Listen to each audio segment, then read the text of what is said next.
Y'all, welcome to another episode of the Coach and Controversial Podcast Sports Talk, man. I'm your host, Simply Nicholas 87. I'm with my co-host, T Harden and Darren Roan 2000. What's going on, fellas? What's going on with you? Hey, What's hey, up?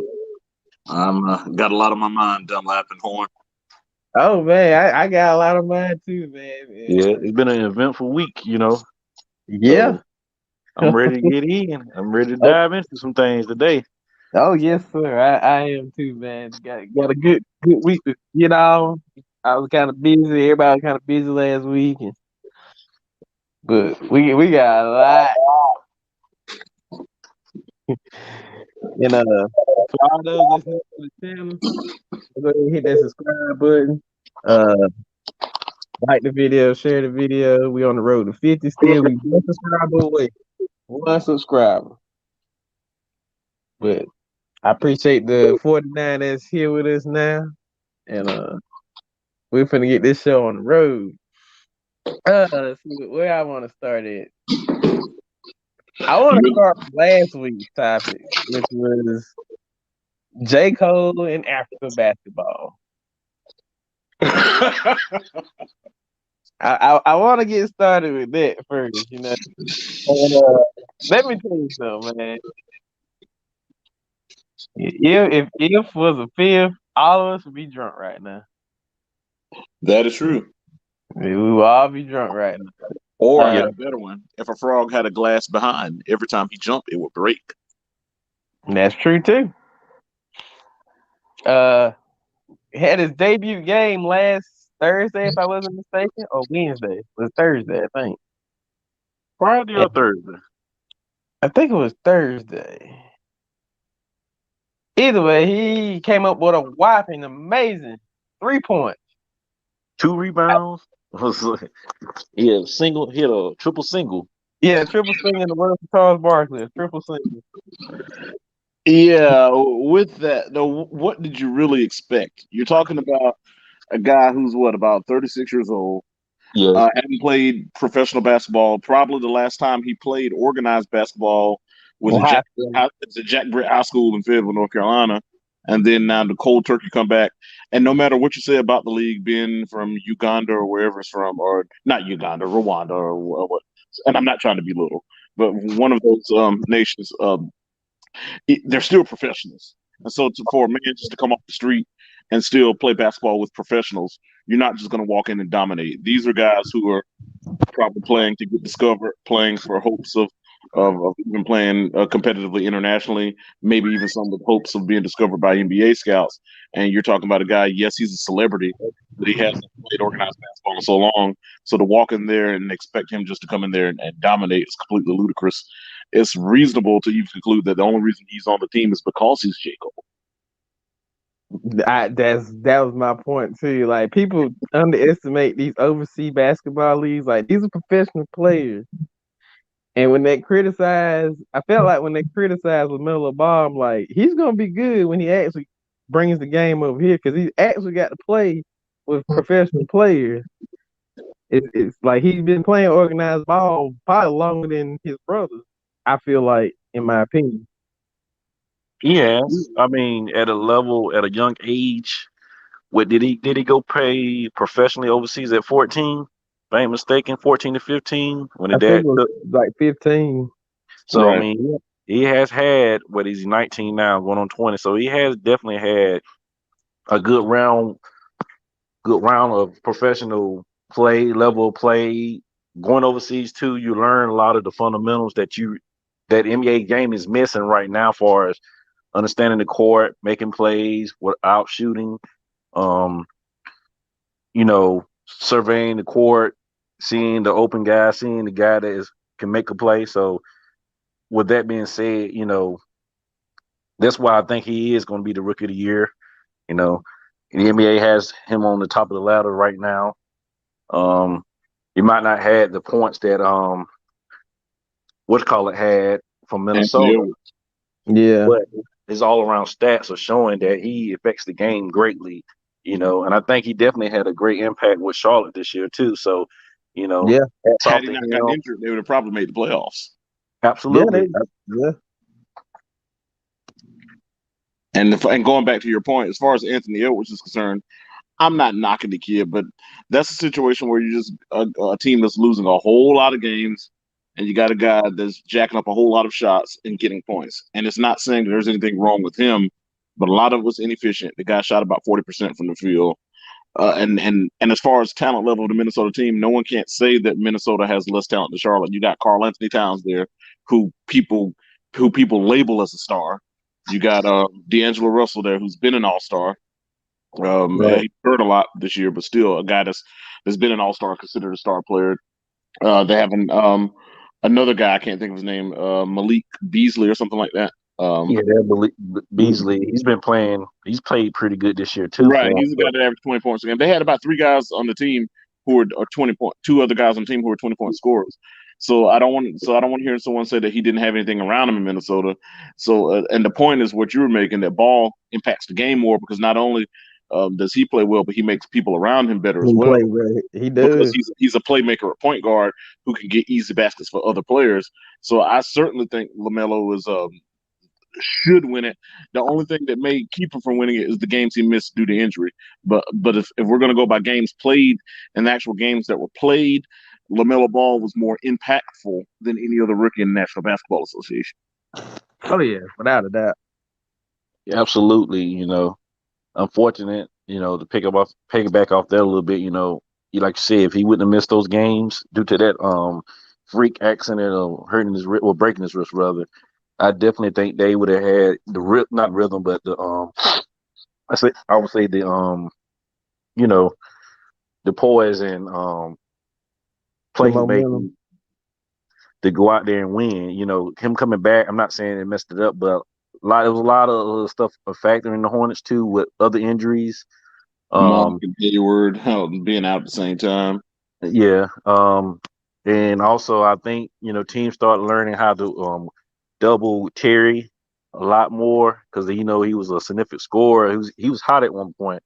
So they started doubling him, put him in situation where he either had to try to pass or try to shoot where it start hurting the game. And the big man definitely hurt the Hornets this year too. The lackluster play from Cody. I don't even know why Bismack was on the court at times. I don't even know why he's Just on the roster at times, but go ahead. yeah, it's true. I mean, I didn't understand bringing him back this year, but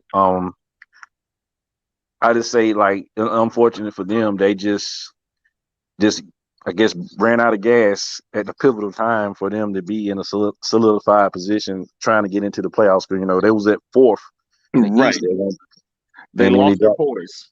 And you know who I blame when a group of young guys lose their poise and lose their focus? You know who I blame for that? Who that? None other than the head coach himself, Mr. James Borrego. He lost his team at the end of the season. And even though Absolutely. we had injuries, other teams had injuries too.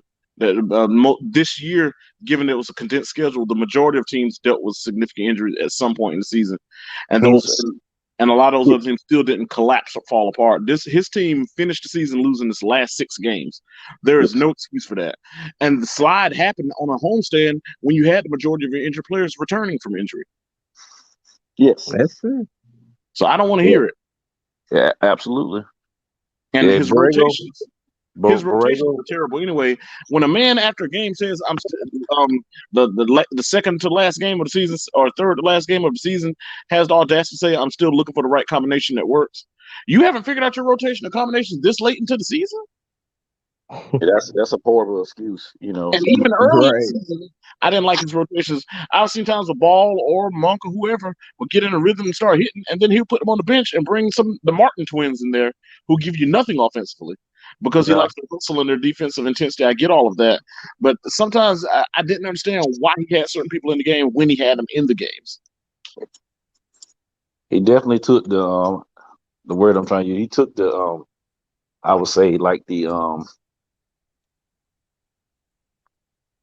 how they play the game, and it would just they play jailed better when they had a chemistry. The chemistry is the word. Yeah, The chemistry just went down the drain. You know, and that last game against Indiana, they quit on him. they did. I really Yeah. think they did. I think they did. I mean, I think it was kind of, I ain't gonna say it was purposeful, but also to show them, let us play the way, I don't know. I mean, I'm just disappointed in Borrego. And, I can't really put it on Kupchak because he's dealing with Richard Show's hot mess of salaries and And things that he Kupchak has brought in the competitive players, so yeah, Kupchak yeah. is the reason that team's gotten better. Yes, that's why that's why I agree with. Like, he definitely has been a great drafter since he's been here. Mind of drafting players and bringing in the right pieces to get them to a point where they are noticed and can play competitively. But it's definitely going to have to be a change in this offseason. I mean, it's a lot of pieces that he might can pick up. I like the guy from Sacramento, Holmes. I think he would be great for him in the big man position. I wouldn't try to go out after nobody like what's his name, Drummond or anybody like that because they still want the money. But I think they definitely can get a bargain deal. I don't know if Drummond's going to, depending on how this postseason goes, I don't know if Drummond's going to draw a whole lot of money or not. But I know he's a guy who will want to demand the money. Yeah, Yeah, yeah. I'm about like you on that, Because brother. like even in Detroit, it's not like he impacted Detroit successfully. He was in no, Cleveland part of the season. They were okay in the games that he played, and he's a good individual player, good scorer, good rebounder, good shot blocker. But I'm not seeing what the things that he does. I haven't seen it thus far impact the team's success yet anywhere he's been, and so Right. but still, I would get. If they went after him, I would understand it because you got to have someone in the middle. The good thing is you got a surplus of guards. You could trade some of those guards to get something. Like you can trade a. I know Monk is Rozier. a restricted free agent. Graham is a restricted free agent. I would keep Monk and like do a sign and trade maybe with Graham. Rozier is a good trade piece. I like Rozier, but he's a guy that's I think somebody will give up something for because he can score. And even though yeah, I like him, you got bigger needs than Rozier. As long as Ball is back there in the backcourt, he's going to get better. You can put a guard beside it. Even if you can put Monk beside him in the starting lineup and still be okay. Rozier is a piece that you could trade to get a decent big if you need to. I mean, yeah, for example, maybe you could trade him for a Miles Turner. I'm just using that as an example. You can get somebody in the middle for Rozier. Yeah, you could. I definitely agree with that. I mean, I thought that was kind of the deal that they were going with prior. I don't know if that was a part of what hindered them during the trade deadline. I know they were trying to shop some players. They didn't really come out and say who, but I know his name came up quite a bit in the trade talk. Miles Turner. Um, but yeah, I mean, it's only so much I can say about it. I was really hot the other night. I mean, Cody just showed you why. I don't know. And this bum was the fourth pick in the draft. That's who Rich Yeah, Cho picked with the fourth overall pick in the draft. and yeah, I just that I'm just glad in a way. It's hurtful that they played so hard to get to a point where they were finally now getting recognized and noticed, and just to fall like that. Yeah, Just and the because. sad thing about it, had it not been for the play-in, they would have just been done altogether. And they were the eighth seed. Well, earlier in the season they were the fourth seed, but even over the last couple of weeks they were holding on to that eighth spot. And in a 2 day span, they didn't have the wherewithal, didn't have the fortitude to at least win one game to still even hold on to the eighth spot. They fell from eighth to 10 just like that.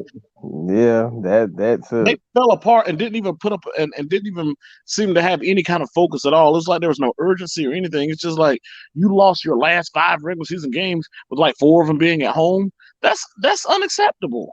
Yeah. So And people are still trying to take up for Borrego. I'm like, you can still like the guy and acknowledge that this is unacceptable. yeah, I mean that's this. It's facts. Is facts. I mean, he showed it. I mean, ah, yeah, I'm just hot right now. That because James Borrego is an assistant coach. He needs to take his butt back to San exactly. Antonio and go be with Popovich again or go somewhere else. He's shown that he's not a head coach. He wants to be like he has that Popovich mindset, like he want to reward guys who play good defense. Well, his team is one of the worst ranked defensive teams in the league. They can't stop anybody. They can't even hold the lead. So I He don't can't want to even hear guard the they have perimeter. no interior defense at all. Yeah, can't even guard the perimeter at times. That's what Right. killed them last game. Threes. That's what been there. And they Killing they too. led the league in three pointers given up this whole season. There were Yeah. 3 games I know Memphis set a franchise record or had a season high of 3 pointers against them. Then it was like 3 games where their opponent either had franchise records or season highs in 3 pointers made against them. Yep. Yeah, they like that happened with almost like I said about 2-3 times this year. Yep. And that's all under his watch. But he has his apologists like, oh, it's not JB's fault. I'm like, he coaches the team, and we know in sports when a team is failing systemically from within, or they're failing strategically, if they're failing to execute, of the team look like the effort's not there, they look like they're not focused, or they look like they're not sound. That's in any sport. The head coach is gonna catch the heat for it. If he's gonna get the credit when the team is successful, he's gonna catch the heat when the team is unsuccessful. Absolutely. That's the Right. part of that's what their job is to have them prepared to go out there and compete. And it's not that they weren't trying to compete, but prime example, Sunday, I was on the way back from Atlanta. I was like, oh, they got it. By the time I got home, realized they lost. And they had a lead going into the third 16 quarter. had a 16-point lead earlier in the game. You're talking against Yes. Washington. Yes. Like, there's no way you should lose that game with that level of play. You played 3 quarters. Great. I'm not gonna say it was flawless, but it was great to, The last 3 weeks or so, they had multiple games where they were leading going into the fourth quarter and still ended up finding a way to lose the game, even at home. Yes. Like that game they lost to the Atlanta Hawks about 3 weeks ago. They had an 8-point lead with like 6 minutes left. Had like a And 5-point loaded. lead with about 3 minutes left when everyone was going on about that highlight reel dunk that Miles Bridges made. They put them up by 5 with like a little bit over 3 minutes left, and they still found a way to lose that game. And that was kind of the turning point where they went on a downward spiral. So yeah, I think they need to just redo the whole coaching staff. Absolutely. I mean, at this point right now, I think they need with LaMelo at its, in their whim now. They don't need no lackluster type staff around a player like his caliber right now. They should. Mama, there goes that man. There's a man named Mark Jackson that's going to be calling games. I was about to say that. Yeah. I And he's say the guy. that. I think The guy who built and molded that Golden State team. The team he did, and he don't get the credit for it. Oh no, that's not going to happen. That's not going to happen. He deserves all the credit the best for that. player, one of the best players in the world said it. Well, the team right now, rather, let me say that. One of the best players in the world came out and publicly said Mark Jackson is responsible for their success. He said that out of his own mouth. So Yeah.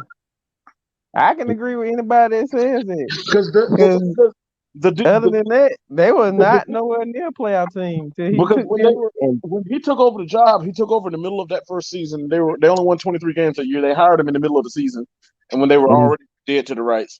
His first full season there, won 47 games, got to the playoffs, and won a series. His second full season there, they went 51-31, got to the playoffs again, and then he got fired right then after that postseason when they lost to the Clippers.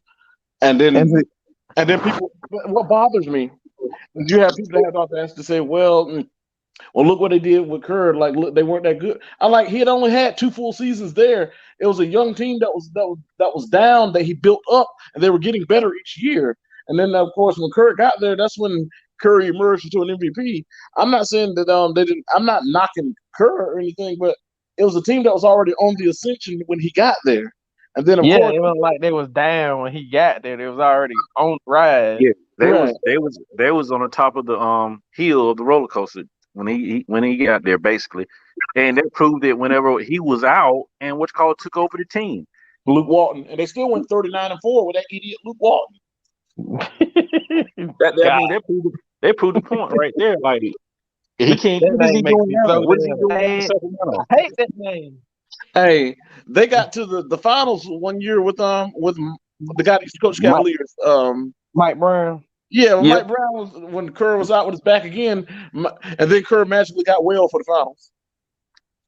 I'm gonna give it to you like this. I exactly remember when Golden State, I think they were in the second round when they lost to the year Mark. That was Mark Jackson's last year.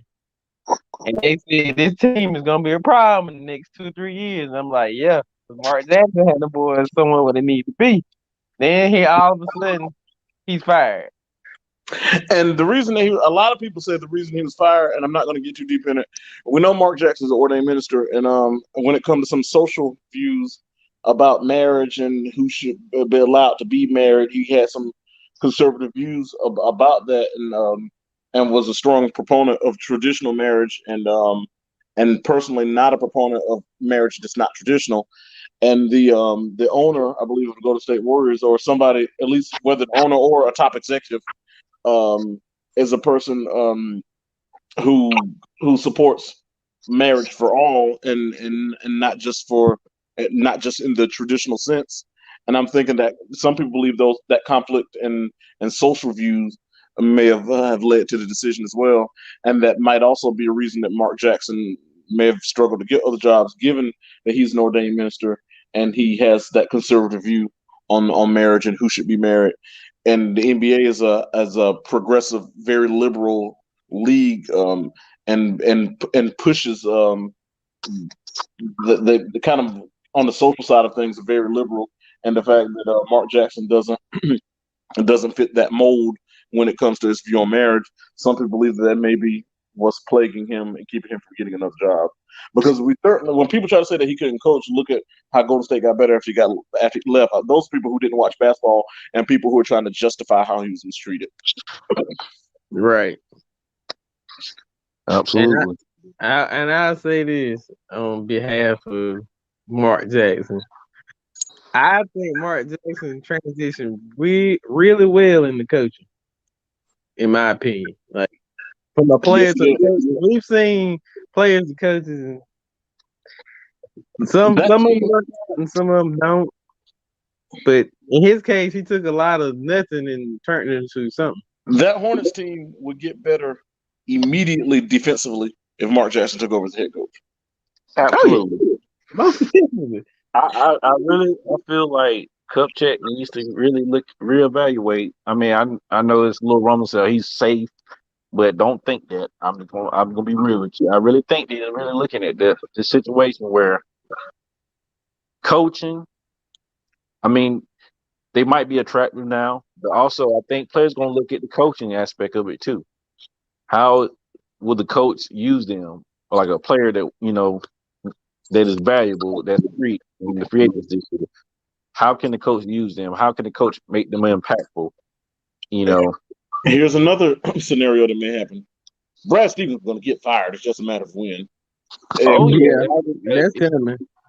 I I think that's coming. They're saying it's not, but um, I feel like Brad Stevens might want to reunite with Gordon Hayward too. And if they keep Rozier playing under him too. There's enough. I feel like I can see a situation where Brad Stevens gets fired, and then we fire Borrego and bring in Brad Stevens. I can live with that.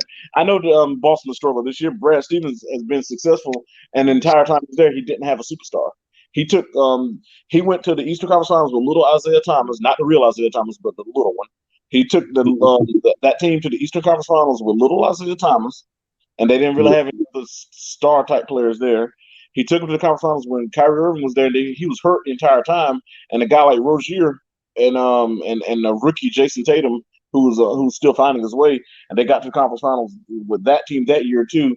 He got to I think 4 of the last conference finals, and never had a true superstar player.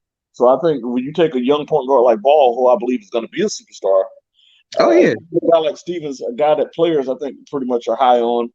And number one, as long as you got a great point guard there, free agents will want to play with a great point guard because it'll make their job easier because it gives them easy baskets. I think that, yeah. I know people love to talk about market size and all that, but at the end of the day, people want to win.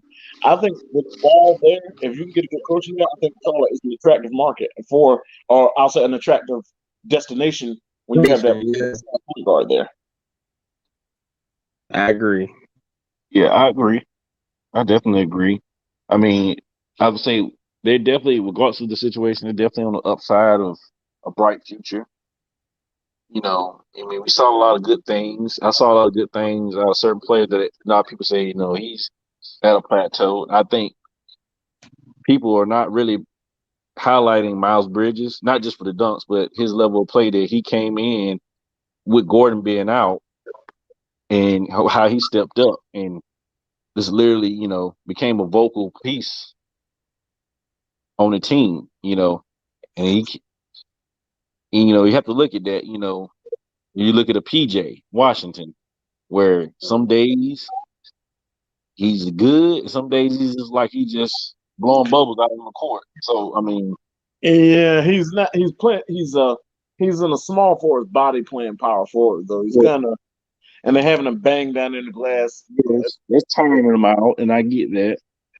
But again, that's where I say Borrego is the problem, where he's not managing that correctly. Right. And here's the thing with that: PJ Washington and Miles Bridges kind of both play similar positions. They both are undersized guys who can play power forward, who play both forward positions, who occupy the same areas of the court. You're probably not going to end up keeping both of them anyway. So if you might get away with trading Washington if you can get somebody that'll help you up front. Yeah, I say that. I think Washington will probably be more of the piece you want to trade versus letting Miles walk. Because I think Miles, I mean, even to me, he shot better from the three this year. I mean, and it wasn't like he was knocking down threes. He played, from the outside pretty decent, and inside, it's, Miles played well. Miles remind me of an undersized Kenyon Martin, except with a perimeter shot. Like yes, I think well, Kenyon Martin's about 6'9", but he reminds me like of a 6'6" Kenyon Martin with a perimeter shot. yes.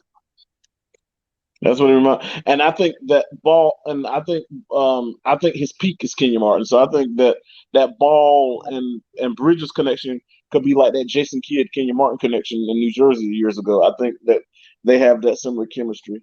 Only thing I hate, and nothing against Miles, he's actually played well, but I always think like, dang, we could have had Shea Gilgeous-Alexander. We drafted Shea Gilgeous-Alexander and traded him for Miles Bridges. I know hindsight is 2020, but when you look at the score that Gilgeous-Alexander is, and you're like, man, we could have had him too. We drafted him, but maybe if you had him, you may have not had a record to the point where you could have got the third pick in the draft and got ball. So things kind of work out the way they do for whatever reason. Yeah, I Right. agree. I agree. And, it's a lot of picks like that on the shows watch that make you say, man, look at this dude. Look at that dude. What is like? What do they do? How? Right, like for example, when we passed up on Donovan Mitchell, but who knew that was the year where I think we got Bridges, I believe. But That was what's his name? Malik. That was Monk. That was Monk, Malik Monk. but this is what, and I always tell people that speaking of that, let's say if they traded places, if Monk would have been drafted by Utah and we would have drafted Donovan Mitchell may have been in the situation that Monk is in now, and Monk may be in a similar situation to Donovan Mitchell. So, because I don't know if Borrego would have been able to would have allowed Mitchell to have that freedom, because we see how he tried to hold ball back in the first half of the season. He did everything he could to hold ball back. I feel like he could have done the same thing, or would have tried the same thing. Would have got, and Clifford may have been coaching him at the time, but if when Borrego got there, I could have seen him doing the same thing. Yeah, I do. I mean, and Cliff was kind of like, still the effect of Cliff is, I still feel like it's being kind of residual with the Hornets too, especially like how Monk game is. Bacon. I mean, Bacon is playing okay in Orlando, not great, but he definitely has got okay in Orlando. But I think they have their favorites, and it's not about having favorites; it's about who can go out there and perform every night. Right. And coaches and I agree with you, especially with Borrego. You could tell, like, one of the Martin twins, that's one of his favorites. You could tell, because it's like they have this blind loyalty to where they'll play guys, but that's my guy, and I'm going to play him. And you could tell that Malik Monk was not James Borrego's guy. At the time, he had no choice but playing. When Monk got shooting as well as he shot, and a lot of Monk's issues have been with coaching because they wouldn't play him consistently enough. You can't get in a rhythm when one day you're playing 23 minutes, the next day you're playing 2 minutes.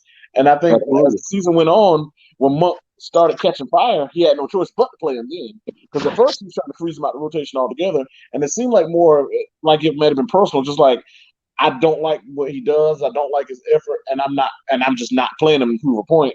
Versus he not being talented enough to be in the rotation, because he was far more talented than some people who playing ahead of him.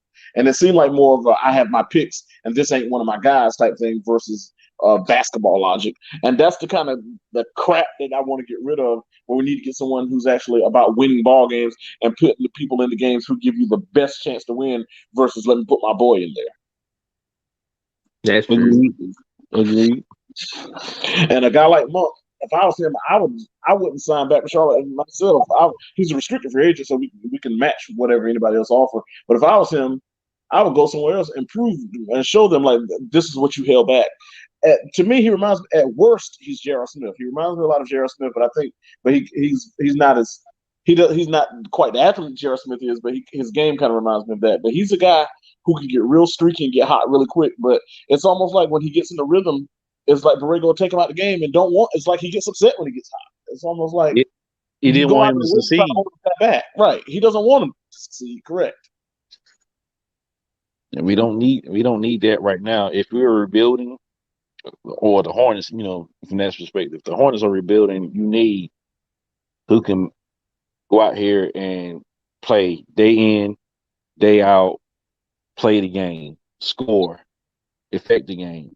Not just because, he can go out there like the Martin twins, go out there, he hustles, he rebounds, he takes charges, he's doing everything else, the other intangibles, but where we missing mostly is scoring at times where we have a lead and then we just go cold and next thing you know, the team is up because of Martin Twin. He's out there playing defense, but he's not affecting the game on both ends. We don't need that where you could have had Malik out there, Yeah, and and lots of times you have ball on the bench from that time too. And then by the time you bring them back in the game, they're cold and they're out of rhythm, and the other team's up by 6 points. Then and I'm like, this game should have been over a long time ago. Like, but you set them on the bench so long, playing guys who are not making shots at all, and those Martin Twins are throwing up bricks every time they shoot the ball. And just because one took a charge or got a loose ball, that's wonderful. But you got to put the ball in the hoop. That's true. And it's almost like you're coaching to satisfy your ego. It's just this is how I do it. This is my system. These guys fit my system, and I'm gonna be loyal to them. Those guys don't fit the mold. It's almost like he almost reminds me of like a college coach. Like James Borrego should be coaching college, where you can deal with boys, where you can be where you can punish them based on things like that. Whereas in the NBA, that's not going to fly. You're trying to win.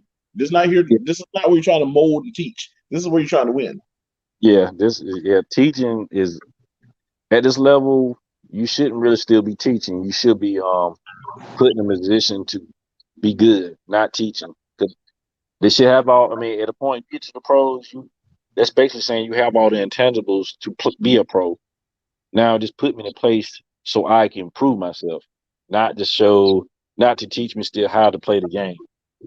They're all there for a purpose. They're pros. They're not college. They're not collegiate athletes. They're pros. Right.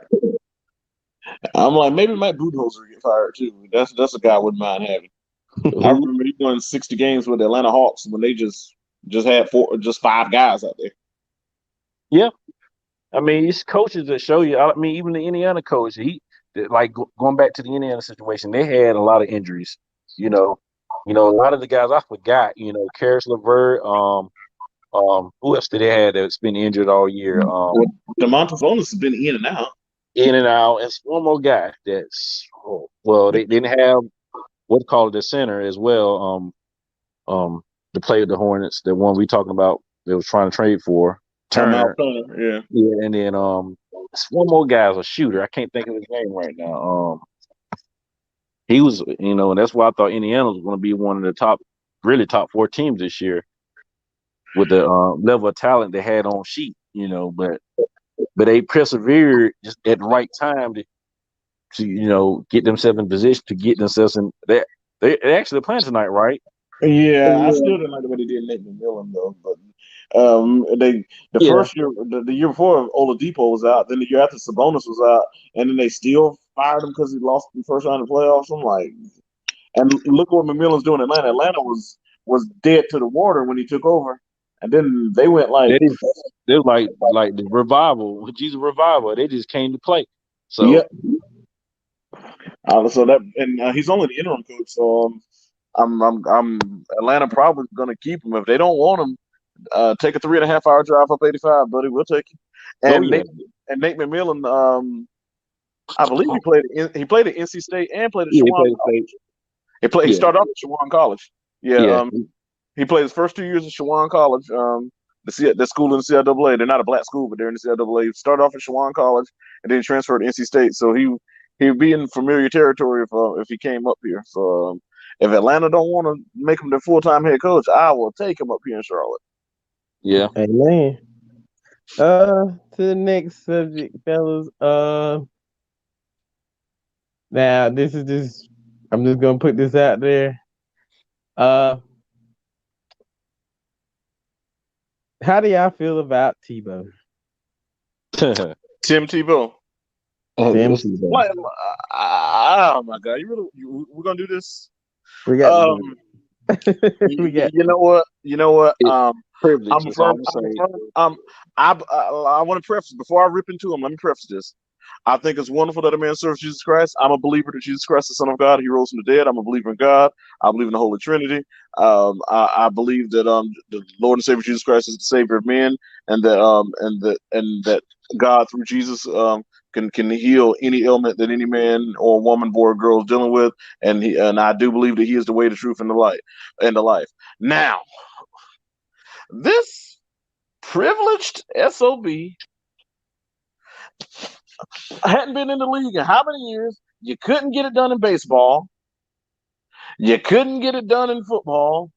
And because your old college coach is coaching the team in Jacksonville, which is your hometown, which is 72 miles from where you won the Heisman, all of a sudden, that's a roster spot that some hardworking guy who was probably drafted in the sixth or seventh round or was undrafted, who's trying to make a roster spot, could be competing for. And you're going to take this guy who's an ESPN analyst, who's 33 years old, who hadn't played in umpteen years, the last sport he played was baseball, and you're going to give him a roster spot or the opportunity to compete for a roster spot when he hasn't earned it, all because it's a publicity stunt, because he's your hometown hero in the state where he was a one-time national champion as a starting quarterback.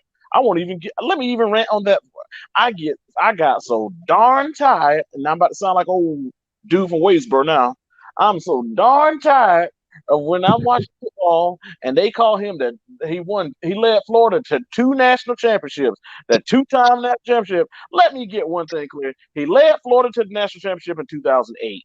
The starting quarterback and the MVP of the national championship game in 2006 was Mint Hill's Chris Leak. I about Dang, all right. about him. I about to say Chris Leak was the starting quarterback, and they only used Tebow on Wildcat stuff. They were using like a short yardage goal line, Wildcat Cool, man. type stuff. But but Leak was the starter on that 2006 championship team, and Tebow started on the 2008 team. I am sick and tired of them giving Tim Tebow Chris Leak's national championship. D-Ron, say whatever the hell you got to say. Yeah, I mean that's it. I mean, I don't really.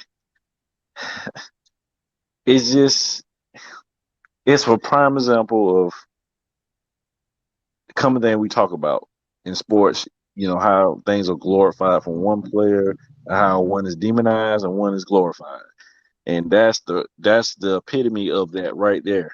You know that man, Chris Leak, was the best quarterback in his prime. Well, not necessarily prime, but in his position at the time in high school football. Going to college, he showed you that he was the man in high school, just like he showed you he was the man in college. But somehow Didn't get drafted.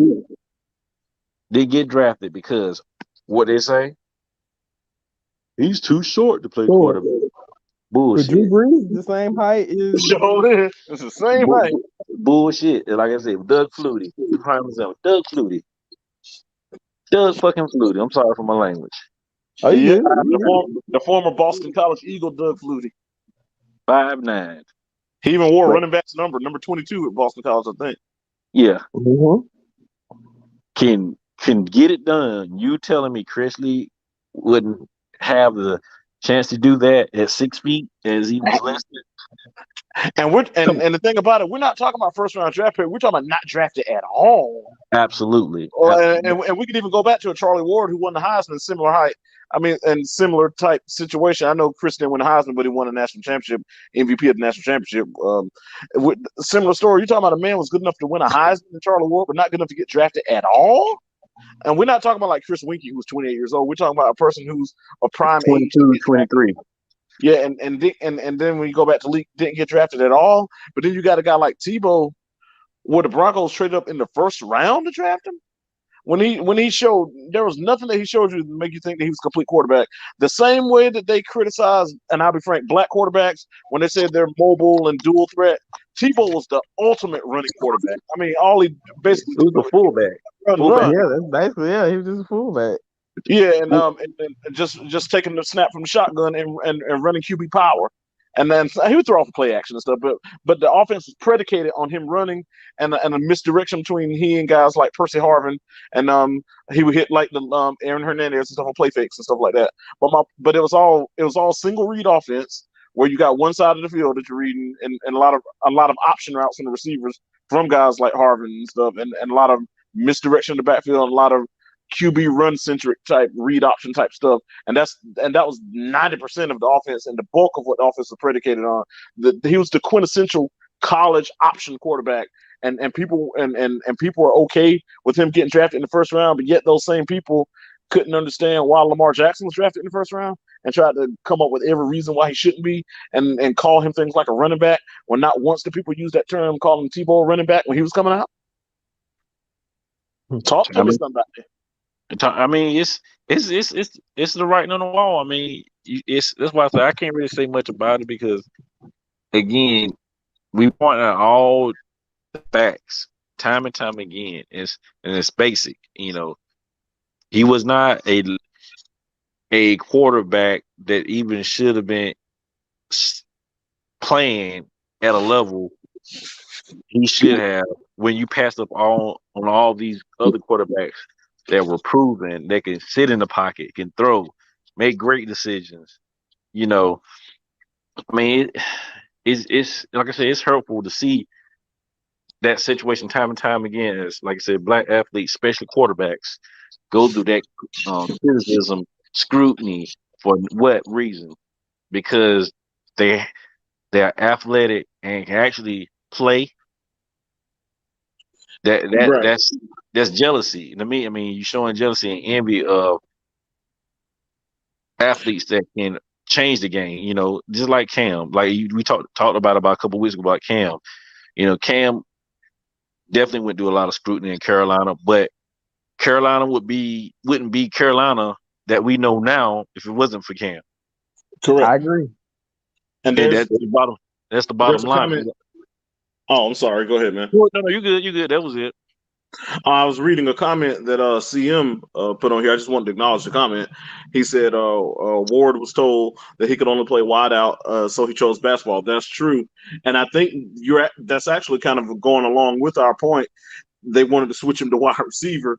That's something they always do. Now, here's the irony of that: Ryan Tannehill went to Texas A&M as a wide receiver, and they switched him to quarterback. They did. And he got drafted in the first round as a quarterback. I said the irony of that when a guy he was a mobile dual threat guy too. Of course, he was a wide receiver converted to quarterback. When it's our guys and they'll come in at quarterbacks and they'll want them to move to wide receiver. That just shows the irony. Thank God that Charlie Ward was also a very good point guard and had a solid in double-digit NBA career, double-digit in years NBA career as well with the New York Knicks. So he probably ended up making more money playing basketball, but it's the principle of the thing. Like I said, I'm not gonna go back down that rabbit hole about how they evaluate the quarterback position. Okay, either wide receiver or DB, but I get your point. I'm not gonna and I was referring to the comment that CM put on here. I'm not gonna go down that rabbit hole because we didn't beat that into the ground about how they evaluate quarterbacks. But it's just to this point where man is 33 years old, been out of the league this long, and now we're going to bring him in as a tight end. And I get that he's a good guy. And that's why I said what I said earlier. I get that he loves God and all that, but I want to make clear he's not the only person in the world who loves God either. So that still has nothing to do with how he does his job. I can love God all I want. If I don't do my job where I work, they'll get rid of me, and they'll do the same thing with y'all too, with y'all's job too. Absolutely. So my thing is, and I'm looking at it as this. I feel like it was a favor for a favor, like, oh yeah, Urban's in town. Hey man, can I come try out for the team? And oh yeah, I want to play tight end. You never played tight end a day in your life. Not one single snap at the tight end position. You've never played it. It's not as easy as you think it is. I'm just gonna put it that way. And on top of that, you had if you was picking him at quarterback, and I feel like they still gonna use him as quarterback. I'm just Oh, gonna put it like that. that's just a way to get him in there. Yeah, they're gonna do that. But you got Kaepernick out here just still sitting, still sitting. Yeah, with Kaepernick, uh, initially I thought the way they did him. I mean, obviously, the reason they kept him out was because of his social stances, particularly against police brutality and discriminatory discrimination and disparate treatment against black citizens when it comes to encounters with law enforcement. When he was vociferous about that, and of course, when the whole flag thing was brought into it, that the people who were in power that turned him off and turned him against him, which led to a reason why he wasn't in the game. But on the flip side, even but sometimes, and I'm not saying this is right, but sometimes I wonder if Kaepernick even wants to play, or he likes using that they trying to blackball me as a crutch, like using that to hang his hat on to make him to paint himself as a hero or to paint himself as a martyr or a sacrificial lamb. The reason I say that is because a couple of years ago when they had that open tryout for him down there in Flowery Branch, right outside of Atlanta, and he didn't even show up for it. At that point, you gave them the ammunition that they wanted. I was like, never. That's Yeah, just like if I'm saying that there's opportunity for promotion or opportunity for job opportunity with my employer, and I felt like they were kept passing over me for whatever reason, and it wasn't fair. Then they finally say, "Hey, Tyrell, well, we're going to interview you," and then on the day of the interview, I don't show up and I go somewhere else. At that point, you. If you really wanted to play, you don't just skip the interview for the job, and that's what he did. And on that, that's when I came to the conclusion that I don't think he's really serious about playing.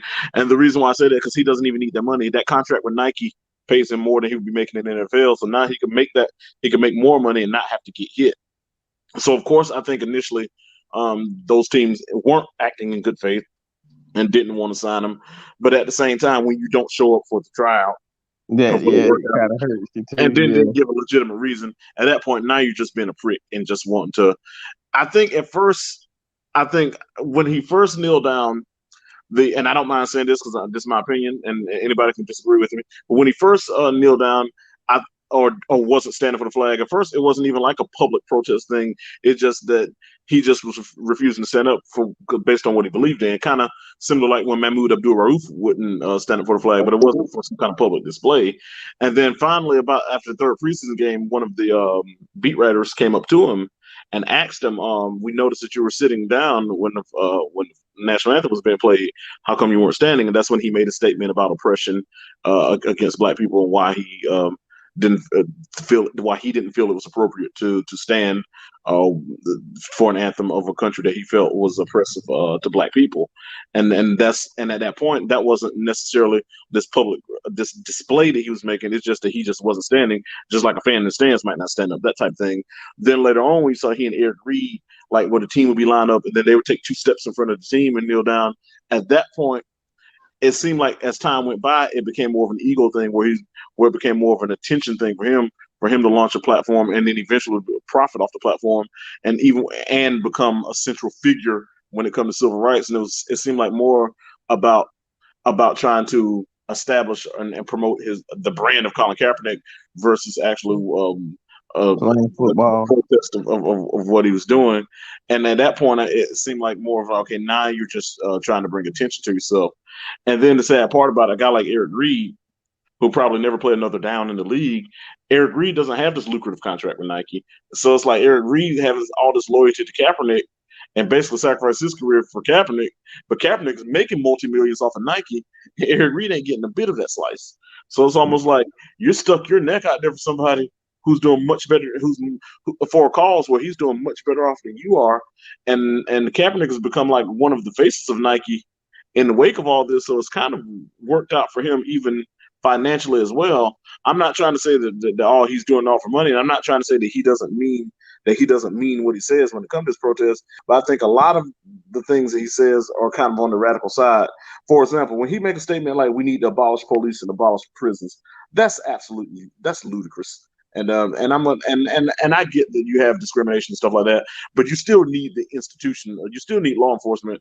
I'll put it like this: if someone breaks your house, if someone attacks you, who the first people you're going to call? You're going to dial 911. If you eliminate that institution, then basically you have the purge, where you have zero protection whatsoever and no kind of order. And Yeah, when you say free fall. yeah, and if you say we need to eliminate prisons, so where are the molesters and the rapists going to go? So we're fine with the people who are dangerous to society. We're just going to, and I get that you have that the prison population is disproportionate towards black people, and that you have sentencing discrimination. When it comes to sentencing black people for crimes, whereas white people don't get as long sentences for the same crime. I get all those problems exist, and those problems need to be addressed, and those problems need to be rectified. I understand all that, but however, if you eliminate the institution of prisons, you still have a lot of dangerous people in those prisons, and they're there to keep those people away from society. If you eliminated prisons, then the molester who molested that child, the murderer who killed an innocent person, all those people would just be allowed to be free. That's a ridiculous statement, and anybody who stands by that, they're just being they're just being almost like a fanboy of him at that point. And no, I don't agree with that. Even though I agree with the initial causes about discrimination and all that, I don't agree with ridiculous statements like that. I agree. I mean, it's all a chess move on either end. He just played the cards where, like I said, he affected other players' career, like Eric Reed. Yeah, they got that little NFL settlement after that, but now they have a bad name, bad rep, just because. Not saying what they were doing wrong was what they were doing was wrong, but at the same time, how it got magnified, and one person was the forefront of it, but like I said, you had people following, and they catch the back end or the worst end of it because they're standing with somebody, but also they're not getting the. I ain't gonna say it's a benefit, but they're not getting the reward for standing up for the cause. One person is, but these same guys stood by you, and he's the only one that's standing strong after the fact. And why these two guys' career ended early, because not because of injuries, just because of them just supporting someone. And when it comes to, like I said, Kaepernick, he got the contract, right? So if he had these two guys basically being his, just like Jesus had his guys with him, right? Let's look at it from that aspect, right? Yeah. These guys should have stood on your principle, and when you got that contract, you should say these guys need to be with me, getting the same. I should have to split my Nike contract that you gave me with these guys, because if you're saying that you believe in what I'm saying and what I'm standing up for, that's why y'all gave me this contract. You should be doing the same thing for my guys that stood with me, because if it weren't for these guys, I wouldn't continue to do what I was doing, because they supported me. You know what I mean? Right. And yeah, I agree with you. I agree with you, T. And that's kind of messed up on that back end. You made it about you, not about the cause at the end of the day. Yeah. Exactly. I couldn't sit that last sentence summed up my opinion on it. That's all. I don't have anything else to add to that. And there it is. There it is. I'm gonna segue back into basketball now. Me and Tino, we diehard Lakers fans. Always. Diehard. Always and forever. But last night, let me tell you something. If that's gonna be what we going through Sunday, we're gonna be in a lot of trouble. Let me respond to that right here and right now. Okay, I'm gonna ask y'all this, not to cut y'all off. Do you feel like the referees played? I mean, I know I talked to some people at work today. You feel like they got a little advantage at the end? I didn't even watch the game. What about I you, Chris? I I caught up to the third quarter. I laid down, and at that point, I think we had done took the lead. Was up. I think almost 18, maybe 8. I think it was 8. Hey, and Nick, I hate to cut you off, and I'm going to answer your question. But breaking news: Tyson Fury Deontay Wilder fight has been halted. The third fight. So right here it says Tyson Fury Deontay Wilder verbally. Oh, excuse me, not halted. Let me reread that. Tyson Fury Deontay Wilder verbally agreed to third fight after negotiations halted for Fury and Anthony Joshua back. So we will get a third fight between Tyson Fury and Deontay Wilder. I'm not going to get into that topic, but I did just want to share that breaking news since we're live. Oh yeah, we're gonna get into that one too. That I'm glad that came up across my board. We're But gonna but get into but that one. but I don't want to get off topic. So the whole thing about the Lakers, all I know is the last time I checked, speaking of Nipsey Hussle, last time that I checked, 103 was more than 100, and I don't have anything else to say about that. I get you. Yeah, I'm glad. I am glad. Yeah, 100, a win is a win. I'll take it. I'll take it all day long, all day long. Because let me tell you something. I was excited. I'm like, I'm glad we ain't got to go to that next game for the play-in. I don't. I'm not gonna say what would have happened, but we played a Golden State team that was pretty much without a couple players. Hey, okay. Win Well, is a win. I give you that. A win is a And I win. get Curry. Yeah, a win is a win. Curry was gonna do what he was gonna do, regardless. I don't care who else was out on the floor. He was gonna get his. yeah. Now I give you this: the defense that Caruso put on him last night, I took that all day. Caruso's a good defender. He's a scrappy player. He's gonna. One thing about Caruso, he doesn't always make shots, but one thing about it, anytime he's on the floor, he's gonna go out there and compete.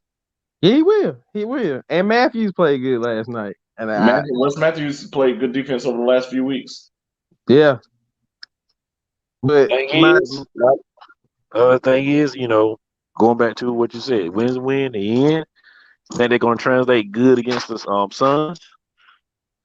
This is what I feel like is gonna happen with the Suns. I think the Lakers are gonna win that in 7. This is what I think is gonna happen. I think the Lakers, of course, are not gonna be in the. They're still trying to get their rhythm together. I think the Lakers right, will lose. I think the Lakers will lose the first 2 games of Phoenix, go down 0-2. Everybody's going to panic and scream death of the Lakers.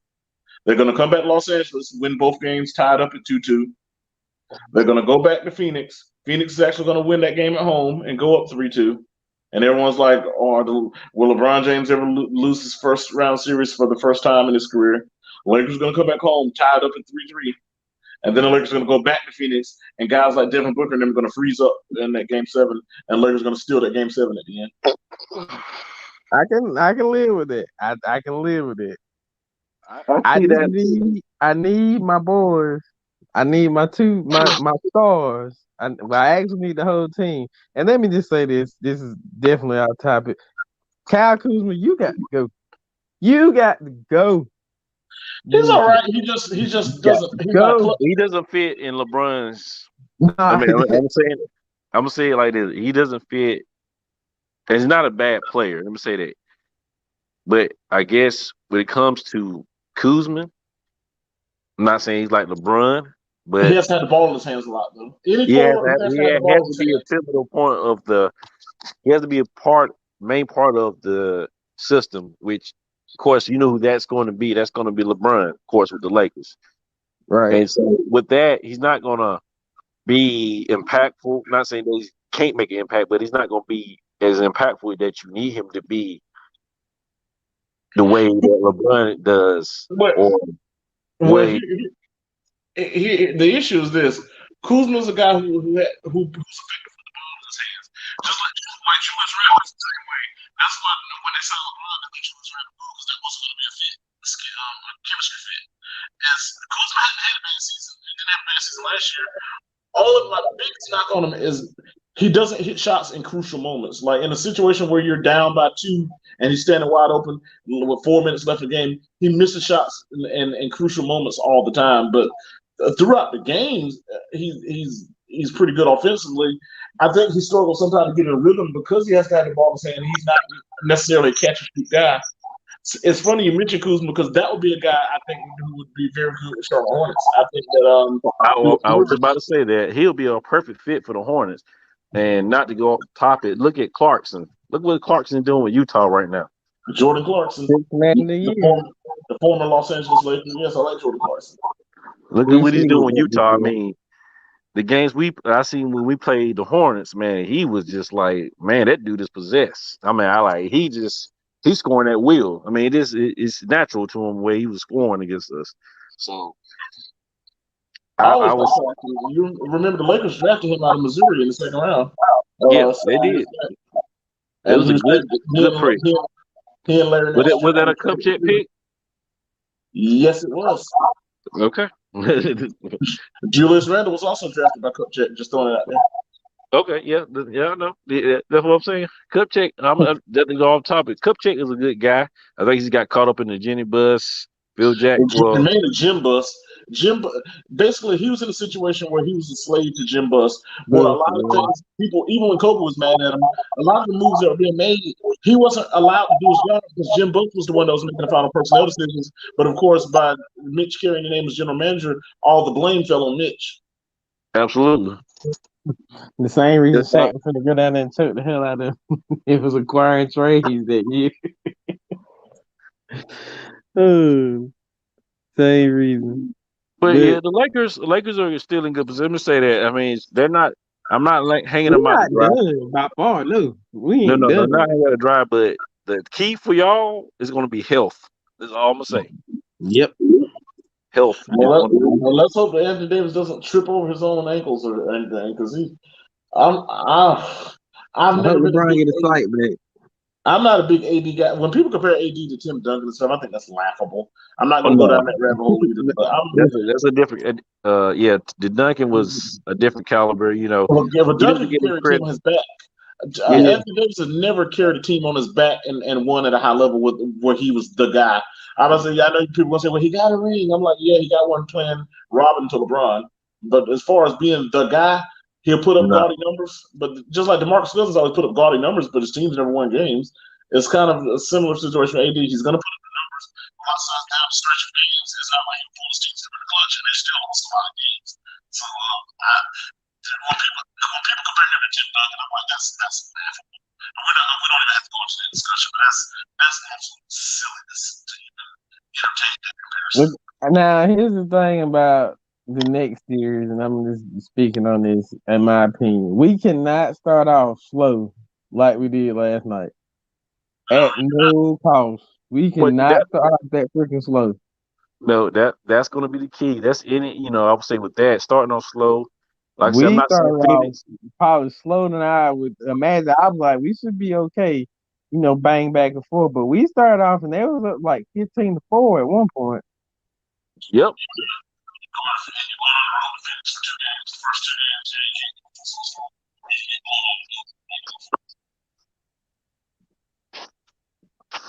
But my thing going into this next series for the first round and the first round, we got to come out firing all cylinders, and we got to play in the fourth quarter because that killed us in that little stretch.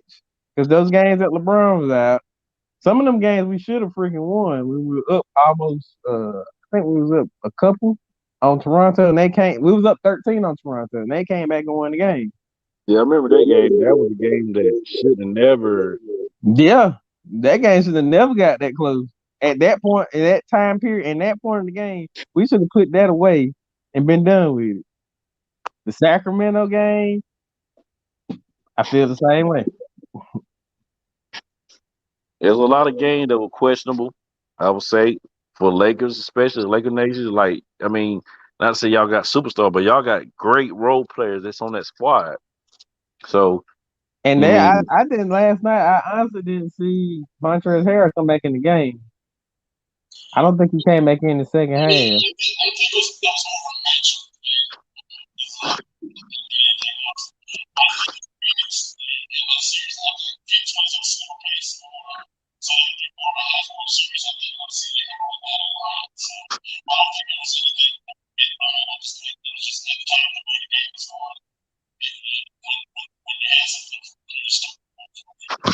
because I think we ain't. I don't know what the situation with Gasol is. That's Gasol,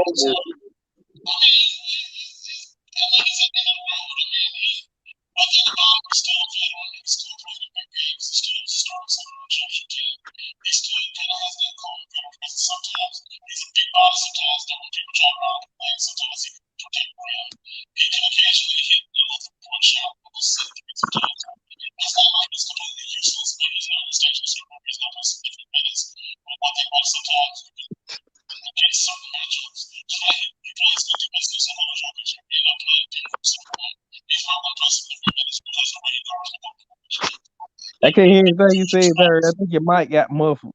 And yeah, yeah. your mic. Faded I think. out. What I'm saying about Marcus is that he's a veteran. You're going to pick and choose your spots when you use him. He's not going to play significant minutes. He can occasionally hit that little set three. He can protect the rim. Against bigger guys who are physical, he plays well against like Nikola Jokic, for example. He does a pretty good job guarding Nikola Jokic. So, and depending on who your matchups are and who you're playing against, like if you're playing the Nuggets, you'll probably see more minutes in a series like that versus a series against a team like the Clippers where you wouldn't hardly play him at all. Yeah. Right. Yeah. Salute the Channel Till Town in the building. Salutes my brother. I think there's a chicken here too. Yeah, that's And my also, cousin. yeah, my niece checked in too. Okay. But I think we'll be okay in the first round. Now the second round, whoever we come up against, which will probably be the winner out of who is it? It's the 4-5 matchup, I think. Yeah. Which will be the Well, Clippers. not 2-7 plays the winner of 3-6. 3-6. So who's third? So that'd be The Denver Nuggets versus the Portland Trailblazers. Trailblazers. I think the Portland Trailblazers will win that series. Yeah, that's gonna be a tough one either way. I think Trailblazers are kind of like, well, not to say they're not hungry, but they're definitely gonna be a beast when it comes to trying to compete. You know, the competitive mind of Leonard. You know, he's not going to let you just come in and do whatever. I mean, he's going to definitely be a force whoever he plays during the whole playoff. So when it comes to the Clippers and the Blazers, not the Clippers and the Blazers and the Nuggets. What I think the other night, I think Denver threw that game and let Portland win just to avoid playing the Lakers. And I think I think they did too.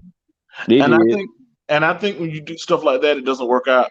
They basically concluded that's basically saying that we think Portland's the easier opponent and we'd rather play Portland. And I think Portland's going to make them pay for that. You don't have Jamal Murray. I know they played well in the regular season, but in the playoffs where you're playing the same team every other night and where teams get acclimated to your tendencies, and when the game slows down, you're going to need Jamal Murray scoring. And without him there, I think Portland can win that series. I still remember 2 years ago when Denver and Portland played in the second round, and then and Portland went in there and CJ McCollum got white hot, and they stole that game 7 in Denver and beat them. Both teams pretty much still have the similar personnel, except Jamal Murray being out. I think this is a series that Portland can go into Denver, get one of those first 2 games, and go on to win the series maybe in 6.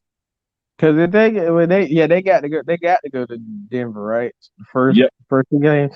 Yeah, if they get them first 2 days and come back to Portland, that's gonna be it. I'm just gonna tell you that. Now they get that for real, that's it. I'm gonna tell you something. Portland is a team right now. I'm not saying that Portland in the playoff. I will say this: Portland is a team that you probably don't want to face, regardless if you won or you 8, because they definitely can. They are consistent in the sense of how they play. They're not going to just like lay down. They're going to play. Oh yeah, they're gonna play. They're going to play. I mean, that's the team I would say out of the West right now, besides Phoenix to a degree, that you don't want to match up with right now. What's that big guy's name to play Portland? The European guy. He's I can't call his name. I know it's something that ends like with a chich, like not your chich, but it's one of them chiches. I can't think of what his first name is. Yeah, Nulachik. Is it Nulachik? It's something like that. Yeah.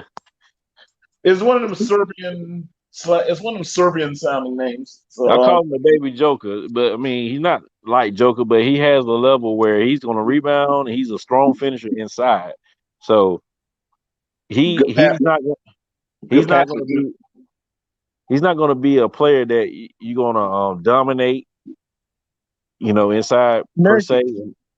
Yeah, What'd you say, but Nick? Then What's his name, Nick? Nurkic. yeah, Nurkic. Nurkic. Yeah. Thank Nurkic. you. Shot Town or Chill Town or Town, whatever. yeah. Because last I year think Nurkic didn't play in the playoffs. I don't think he was hurt, right? Yeah, he was hurt. He was hurt, and I think that's probably what hurt Portland last yeah, year. last year. Yeah. Now I'm not gonna say we wouldn't have won that series, but that series would have been a lot closer than 4-1. Oh yeah, definitely. If they It'd have had been a a little, lot closer. Well, Portland probably would have been better than the 8th seed had he not gotten hurt. So Hurt. Yeah. because and then you got to account for the whole bubble thing and all that. Last year's postseason was kind of an anomaly with a lot of things that happened. So I mean, it counts, but I'm saying, but it wasn't your normal circumstance. I feel like for example, I don't think the Miami Heat would have gotten to the oh finals. yeah, that's what I'm about to say. Miami Yeah. was like Miami was the thing. Like really, Miami. I'm not saying that they deserve to get there. Not saying that at all. But I'll say it was a fluke. I'll say it. yeah, it was end of the day. It is what it is. It's lucky. There was It was that just luck lucky by thing compete with a lot of people are starting to get Here's another like thing. homesick and all this. Oh, we've been in the bubble for 90 something days. Yeah, Yeah, and they and really here's the technically thing. had the home field advantage because they're in Florida. So you're right. And everybody's playing on the same court every night. It's like so you get your rhythm because you know you're gonna be playing on the same floor every night for every game. Nobody had to travel. Nobody had to get on an airplane. It was like Right. those things that usually count like tiredness and fatigue. Those things that usually Yep. are accounted for in playoff series. Not taking away anything from anybody, but you can't say it like that didn't factor. And I think I think a lot of that was just the flukiness of the bubble. I don't think the LA Clippers would have blown a 3-1 lead against the Nuggets under normal circumstances in a normal Oh environment. no. I No, would say they wouldn't have. I would say what was Miami's position last year? Were they seventh in the East No, last year? they're the fourth Fourth, seed. They were fourth, fourth seed. Okay. Because was Boston number one? Or was it still Philadelphia? Milwaukee was number one. That's Milwaukee. right. Milwaukee, then Boston, right? Yeah, and then Toronto. Then Philly. Okay. And Wait, now it's no Toronto in the playoffs this year. Wait, New no, York Philly, was the Philly fourth seed? was Philly number 4. I think Philly was 3. Philly 4 or 5. Philly Oh, was 3. So Toronto was 4 because Miami beat okay. Toronto in the first round. I think. I think Philly was 3rd. Yeah, I think so too. I think, yeah, like I said, I forgot Milwaukee was number 1, and then it was Boston, right? Yeah. Yeah. That's like a disappointment every year now watching Milwaukee get in the playoffs. Well, last year Milwaukee never looked right in the bubble. When they got back to the bubble, and then Yeah, George Hill, they weren't the same team before the bubble.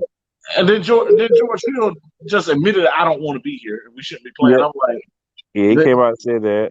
yeah, that I mean, and they lost. I mean, I'm not making excuses for it, but the year before they got to the East Finals and had a 2-0 lead, and then Kawhi Leonard just got crazy hot and came back and beat them.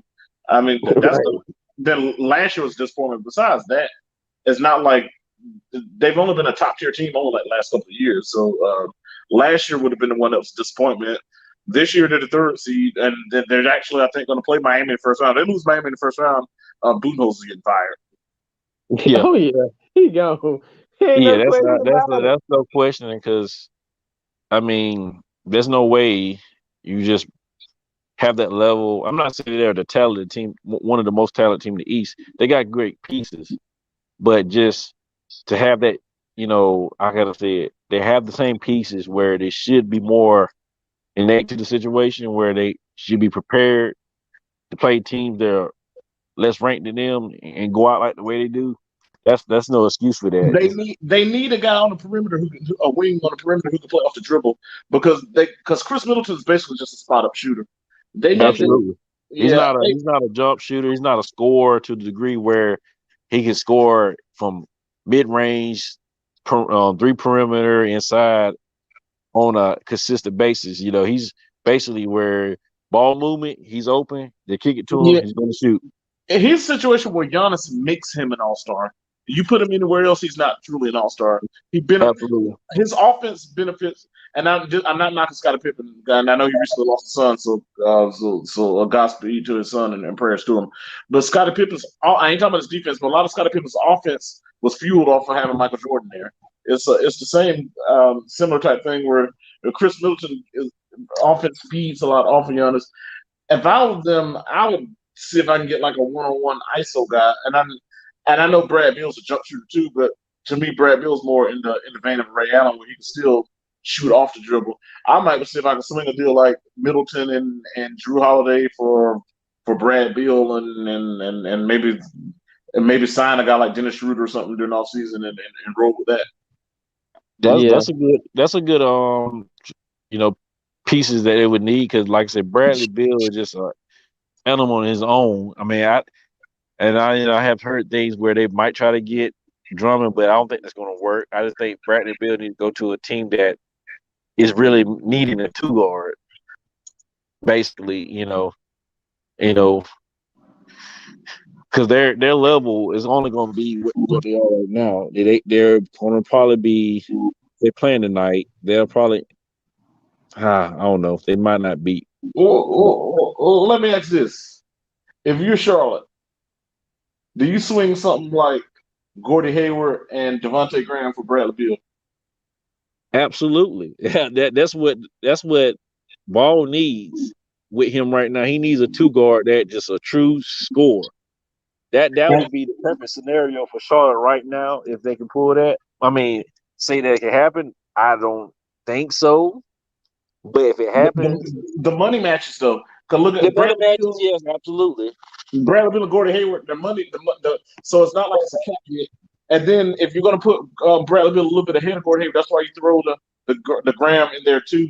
You throw that in there to even just say hey, and we'll throw him in there too. Still a guy that can maybe be a Jordan Clarkson type guy if used right. Throw him in there too and say here, take that as well. Yeah, I agree. That would be the perfect scenario right now for the Hornets if they can make a trade to get that. I hate to say it, it's a dumbass contract. I mean, not knocking Gordon as a player. He's a great player. They But had to do something though. I mean, that was the yeah, only that way. was just kind of I'm not gonna say a desperation, but they're just kind of a way to say, hey, we need somebody that can definitely make an impact to a degree. But I knew that injury is going to be a factor, and it showed. But that would be perfect right now for the Hornets if they can get a Bradley Beal, especially the two, because they need a true two. They don't need an undersized two. Like Rozier, who's really a point guard. Yeah, playing off as a two with someone like Ball, where Ball can get him the ball, put him in a position to score. Where it doesn't, you don't put the wear and tear on Bradley Beal like he's not saying he's doing it now, because you do have Westbrook, but also, Bradley Beal kind of could concentrate more playing defense and getting more set up for scoring versus just having to score. What about this one? Here's another scenario. I know I'm just playing GM now.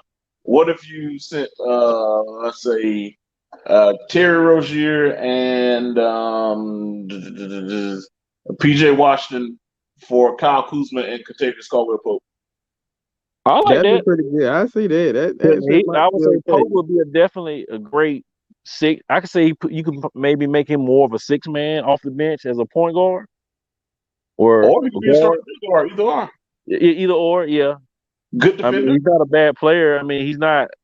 I would say I'm not saying he's a franchise, but he's not the guy that you would look for to take the lead of the team. But definitely be a great role player. Hey, he'll give you 12, 13 points, 5 or 6 rebounds, and play good defense and hit spot up shot.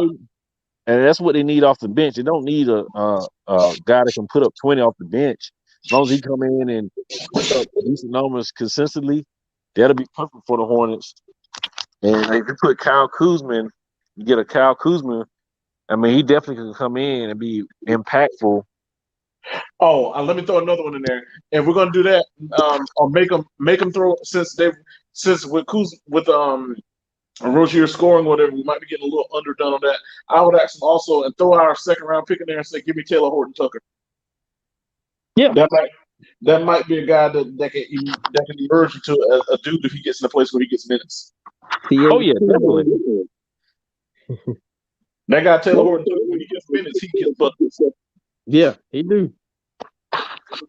The Hornets right now, they need the consistency of scoring. Not they don't need high scoring, but somebody is gonna come in and give you, like you said, those double digit scoring, like 12 to 15 points a night, give you the hustle rebounds and and assists, and make a steady impact off the bench. On top of your starters that come in, if the starters are playing great, you can throw somebody in that's not going to be cold or not going to be able to score to keep the level of chemistry going. They basically keep the level of chemistry going where it doesn't draw a 12, 13-point lead where now you're throwing the starter back in. Now they're trying to play to get back up a lead or playing from behind. So, I mean, Hot take. You go ahead. You go ahead. no, that's it. That's it. Hot take. I'm just on the playoffs still. I want everybody to give me one team that you think would be like an upset team that would actually make the finals or make somewhere close to the finals, like a push. I don't have none. It's hard to say. I mean, right now, I'm not gonna say it's a toss up. I mean, I definitely think when it comes to the East and West finals, you're probably gonna definitely either see probably from the East, you won't see probably Brooklyn and probably Philadelphia if it comes to that level. And then out west will probably be more of the wild card. I would say right now, if I would say the Lakers could stay healthy and play great ball moving and everything, they can definitely be. I wouldn't say they will be a wild card because they're not necessarily a wild card. They're just injuries really them. Yeah, a lot of Yeah. injuries really them. So they're not. And plus, they're the champions anyway. So it's not to say that they counted out. It's not going back. Nah, So we still got the title to it's still y'all still the champions. So yeah. At the West, I would say maybe if you're gonna say they're a wild card or Just like maybe like somebody that came out of nowhere and just like, dang, I didn't know Portland y'all. still would be kind of the guy. I mean, the team, I would say, just because they're not saying they're the great top tier, but also not the bottom. But also, they have a lot to prove right now out the West. So What I'll say, I might go on a limb and say that the New York Knicks. I was getting ready to say the same. well, yeah, I that's think a good point. The Knicks think- right now, Knicks They right now are scared. gelling. They got But good pieces, but Randall, good young pieces with Barrett. They got Toppin. Not saying Toppin is a big difference, but they got Toppin, Noel. And D-Rose coming off the freaking bench. Yeah, they got a lot of little young pieces. But the point I was getting ready to make, 'cause I think that they would beat the Atlanta Hawks. I think that can go either way, but I think let's say they beat the Atlanta Hawks in the first round. I'm thinking I think the New York Knicks can beat the Philadelphia. I'm not saying they will, but I think the New York Knicks can beat the Philadelphia 76ers. And you can have an Eastern Conference Finals. It's a New York City Eastern Conference Finals. Brooklyn versus Manhattan. New York Knicks versus Brooklyn Nets. And a battle of New York City. I think, and the reason I say that I think that New York Knicks could possibly beat Philadelphia. Philadelphia's still going to run into the same problem they always have. I've never known Ben Simmons to show up in a postseason. Number two, and the way that Tom Thibodeau's teams lock down defense on the perimeter, and Philadelphia's already a team that struggles with outside shooting, and their starting point guard, who should be a power forward, but that's another story for another day. Ben Simmons, I don't, because they tried to make LeBron James point guard when he first came in the league too, but he ended up moving back to forward. I think Ben Simmons will be more effective as a forward because he can be more aggressive and play off the ball, but that's neither here nor there. and could be more of a focus on scoring. But anyway, their starting point guard Ben Simmons, no when he stays nicked up or whatever, he just can't shoot the ball. They don't really have Tobias Harris is about the only player they have that can shoot from the perimeter, and he's not a franchise player. He's a good player, but when it comes down to a playoff series where you need someone to take over, Tobias Harris is not going to get the promised land. I think if New York can get physical with them defensively, if Noel can get physical with Embiid and just get physical with them, I know he's going to score, but get physical with them, and then and they can lock down that perimeter and make Philadelphia have to make jump shots. I think the New York Knicks could actually win that series, and you could have a New York City Eastern Conference Finals between the Brooklyn Nets and the New York Knickerbockers. I can see that right now because they're at a point where a hot name. The injuries they have minimal injuries, and where they're playing right now in the position they are, their wear and tear on them is not as significant as everybody is. Yeah, and then Randall is probably playing the best ball he has played ever since he's been in the league. He's on a team that gives him the potential to show his ability, which I always felt like he had he had the ability even when he got drafted. Did he get drafted by the Lakers? Yes, he did. Seventh overall pick draft. Yeah, he got the Lakers where, I don't know the tangibles of why he didn't. He's a rookie, of course. He broke his leg his rookie year. Remember, first game of the season, broke his leg. He got there. He got there before Kobe retired, so you had a lot of the Lakers went some dark times during that time. Yeah. That's why I would say the Lakers probably weren't the best. There wasn't the top tier, whatever Kobe retired when he got drafted. They had D'Angelo. I think that was one of the players on there with Kobe too before he retired.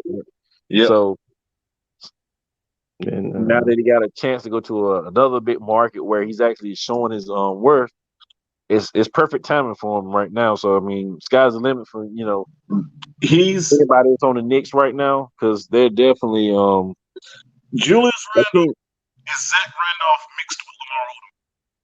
Yeah, I would say that he has the toughness, the mental toughness, the guts. No gall. I won't say what you call clutch, but he's there definitely to make the plays, big plays when needed. If Zach Randolph and Lamar Odom had a baby, he would be Julius Randle. Yeah. He's a left-handed power forward who can bring the ball up the court, shoot from the perimeter, and handle the ball like Lamar Odom, but can back and get physical like Zach Randolph, who's also left-handed. Like I say, people compare him more to Randolph coming out of college, but when I saw the Lakers bring the ball up the court around the fast break, it reminded me a lot of Lamar Odom. And so I saw the elements of both. I said he's Zach Randolph mixed with Lamar. Yeah. The physicality of Zach Randolph and with the ball handling and skill of Lamar Odom. I can agree with that. I definitely see that. And I'm a big Julius Randle guy. I hate that Luke Walton didn't know how to use him properly with the Lakers. Don't say that name. Byron Scott didn't know how to use him properly either. Yep. Don't say that name either. A lot of it was the Lakers were struggling with coaching at the time too. So God damn. I look at like D'Angelo. You miss you, Phil? D'Angelo's an idiot, but go ahead. He's just young, but yeah, he's like 24, 25 now. Sometime, dude, like grow up, dude. That's how I feel about D'Angelo Williams. Not D'Angelo. Well, I don't like D'Angelo Williams either, but D'Angelo Russell. I'm like, grow up, dude. Grow up. It was a whole circus show a couple of years, man. When Nick Young when he had recorded Nick Young talking about he got a side piece and then he gonna record it, and then when it leaked on the Snapchat, he talking about he doesn't know how they got posted on the Snapchat because he didn't do it. I'm like, it just go there on his own, man. Yeah, that's why that time was just like I understand why Kobe was just fed up. I ain't say he was fed up, but I get why he just said, you know what? I can't do it with that. He know he can. Kobe's last year in the league, he said, F it. I knew that he was through when Dirk Nowitzki hit a game winner against the Lakers, and then he walked up and gave Dirk Nowitzki a pat on the butt after he hit the game winning shot against the Lakers. I was like, Kobe don't know this. Yeah, he on the way out. Because I I seen was it like, in then. Kobe's heyday, he would have never been. He would have been angry losing the game like that. When Dirk hit that game winner, and he was standing because Kobe, I think, was sitting on the bench. He didn't play in that game. He was sitting on the Yeah. bench. You know how to, and it was right in front of the Lakers sideline. And Dirk hit a buzzer beater to win the game. And then Kobe got the smile and gave him a pat on the butt and kind of like grabbed him by the shoulder and showed him some love. I was like, yeah, he's like, screw this. It's Like time. It was he got time. one foot It on was Malibu. being time, honestly. Like that. Okay, I put 2 years after the fact, past the Dwight shit, going into that new era with I think it was with Young and Russell and all Yeah, those young yeah. guys. That I seen it then. Eagles. Like Kobe was, Larry Nance he Jr. and knew. all that crowd. Yeah. Yeah, he knew the time was coming. Mike D'Antoni, Don't I don't like him Yeah, from his Mike age. D'Antoni I can't is stand him. that was that's the a guy that I don't understand why even after finish you gave him another chance. that was some Buzz Kid shit. Did that now? I'm putting it on. Well, they fired Mike Brown after 5 games into that season, and then they brought in Mike D'Antoni. I'm like, oh my gosh. You never gave him a chance to get the. I mean, this isn't like anything. 5 games is not enough to say okay. Yeah, they were No, 1-4, and they fired him. they weren't gonna change the And situation. the roster one, that was a year they had Steve Nash. You had a 39-year-old Steve Nash, Steve Nash Dwight and Howard coming off Dwight back Howard. surgery. You're gonna bring a 37-year-old Antoine Jameson. I mean, you had a bunch of old folks that year. I think they were trying to say, oh, let's put a veteran team together and see if we can make a run. That shit And was everybody kind was of like, like "Oh, the they got Steve Nash." I'm like, Steve Nash was 39 years old, and he was hurt all the time, and he spent most of the time laying on his back. same. And It a was like the legend year they brought MVP, in Gary Payton and Karl They got Malone. they Karl got to the Malone. finals. They got to the finals with that group, though. They got to the final, but I mean, I mean that was They just more slept so. on Was Detroit. that a Let field me go put team? it that way. Was that a field team? Say Yeah, that again. Was that a Phil Jackson team? yeah. Yes, it was. Yeah, but that's why I would say that from that point. They had a good year that year. The biggest issue that year was when Karl Malone hurt his knee. Scott Yeah, Williams was he was shooting a jumper against Dallas, and Scott Williams stumbled and fell into his knee. He was in and out lineup. When he played, he was very good. Actually, that first round series in Game 4 against the Houston Rockets, he had 30 points in that game, and he he became the did. oldest man to ever score 30 points in the playoff game That's at true. 41, at age 41. Carl wasn't the problem. The biggest problem in that series against Detroit, they got killed on the pick and roll. Chauncey Billups Yep. killed him on the pick and roll, and there was nothing they could do about it. Mm-mm. Yeah, That was the end of And Rip that. Hamilton, Kobe Bryant Brett had a Hamilton. trying to run Rip Hamilton off. That tired him out trying to run off some screens, chasing Rip Hamilton. Rip Hamilton playing like Reggie Miller run off, and he's chasing them screens. That just wore him out. Yeah, Mm-hmm. Brett Hamilton had a hell of a year that year. That was, I mean, that was perfect time for him. The way he had opportunity to play with Detroit, because he was with the Wizards before. I mean, he was subpar. I'm not saying he was a He bad was player, all but right. You gotta realize he's playing in the shadow of a returning, previously retired Michael Jordan. yeah, I mean, that's what I'll say. Like he wasn't able to kind of display his ability, but going somewhere where it wasn't no standout superstar with Philadelphia, not Philadelphia, but Detroit that year. I mean, they had great role players: Rip Chauncey, Ben Wallace, And they was traded for Rasheed Wallace at the deadline. yeah, Rasheed. I mean, those were players that just The energy was there for had that team. experience and knew how to play, and it could affect the game in And their Larry own Yeah, way. Brown and coaching. I'll even go out and say the Lakers just fell apart. The Yeah, Lakers they punched the Lakers in the mouth, and the Lakers didn't know, and the Lakers fell apart when they got punched in the mouth. yeah, And I also put it to this was Larry Brown was coaching Philadelphia that year they played us in the finals that time, didn't Yeah, and they got to the finals the next year and lost to San Antonio in 7. And yep, and that game 7 could have gone either way. That went right. Even game 7 went right down to the wire. They it ended up being like a narrow win by the Spurs, but that series could have gone either way. yeah. To give credit to Larry Brown, he definitely has.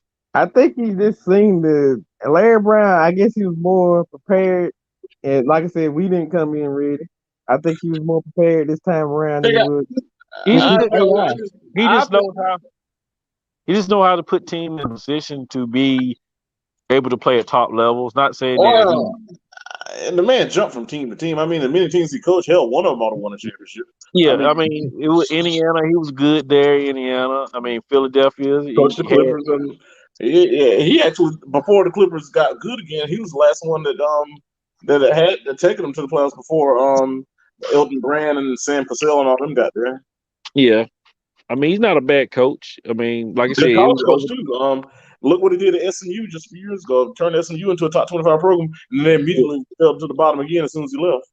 Yeah, So I mean, but the guy I just don't like him because he jumped from place to place. I mean, and with that Pistons team, I'm not knocking Larry, but that Lakers team just fell apart. They got punched in the mouth against a team they weren't expecting to punch them in the mouth. Just like when they played New Jersey Nets, they just pushed New Jersey Nets over. I think they looked at it as going to be a situation like that, and then when this team was like, "We're going to punch you in the mouth," it's kind of like the Mike Tyson Buster Douglas thing. It's like, and you're perfect segue to the Wilder thing. All right. We on to our last topic of the evening. And we all been hearing this last couple of days, so let me please, this please out let there. me go. I hope it's a move. I think it is too. Let me put this out here. I'm gonna drop this right quick for y'all. I know you. You pay for women, nigga. I know you very well. Buying bags and all that shit, nigga. I know you. I know a lot of you effeminate males. So you niggas need to quit it with me. Don't ever speak on my name in that manner, nigga. When I don't talk about you, nigga, don't speak on me. Point blank, period. That's man shit from the go, nigga. This basketball shit that we was in, this fraternity, nigga, is supposed to be that. You niggas ain't supposed to be getting podcasts to talk like bitches and act like the rest of these niggas that ain't in the fraternity. The fuck is you talking about? That's what y'all want to let out for these kids to see? Nigga, ain't no nigga in the NBA a bust. Compared to everybody else, they the best. Are there levels when you get to that level? Yes. But put some respect on people's name, nigga. Baby, quote baby on that shit. But in public, like you try to.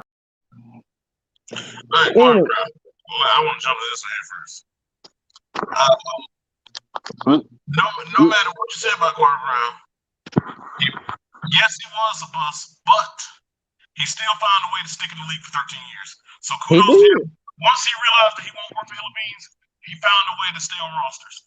He played in the league 13 years. He earned $63 million, and even to this day, he has a net worth of $8 million. So he's still a millionaire living comfortably.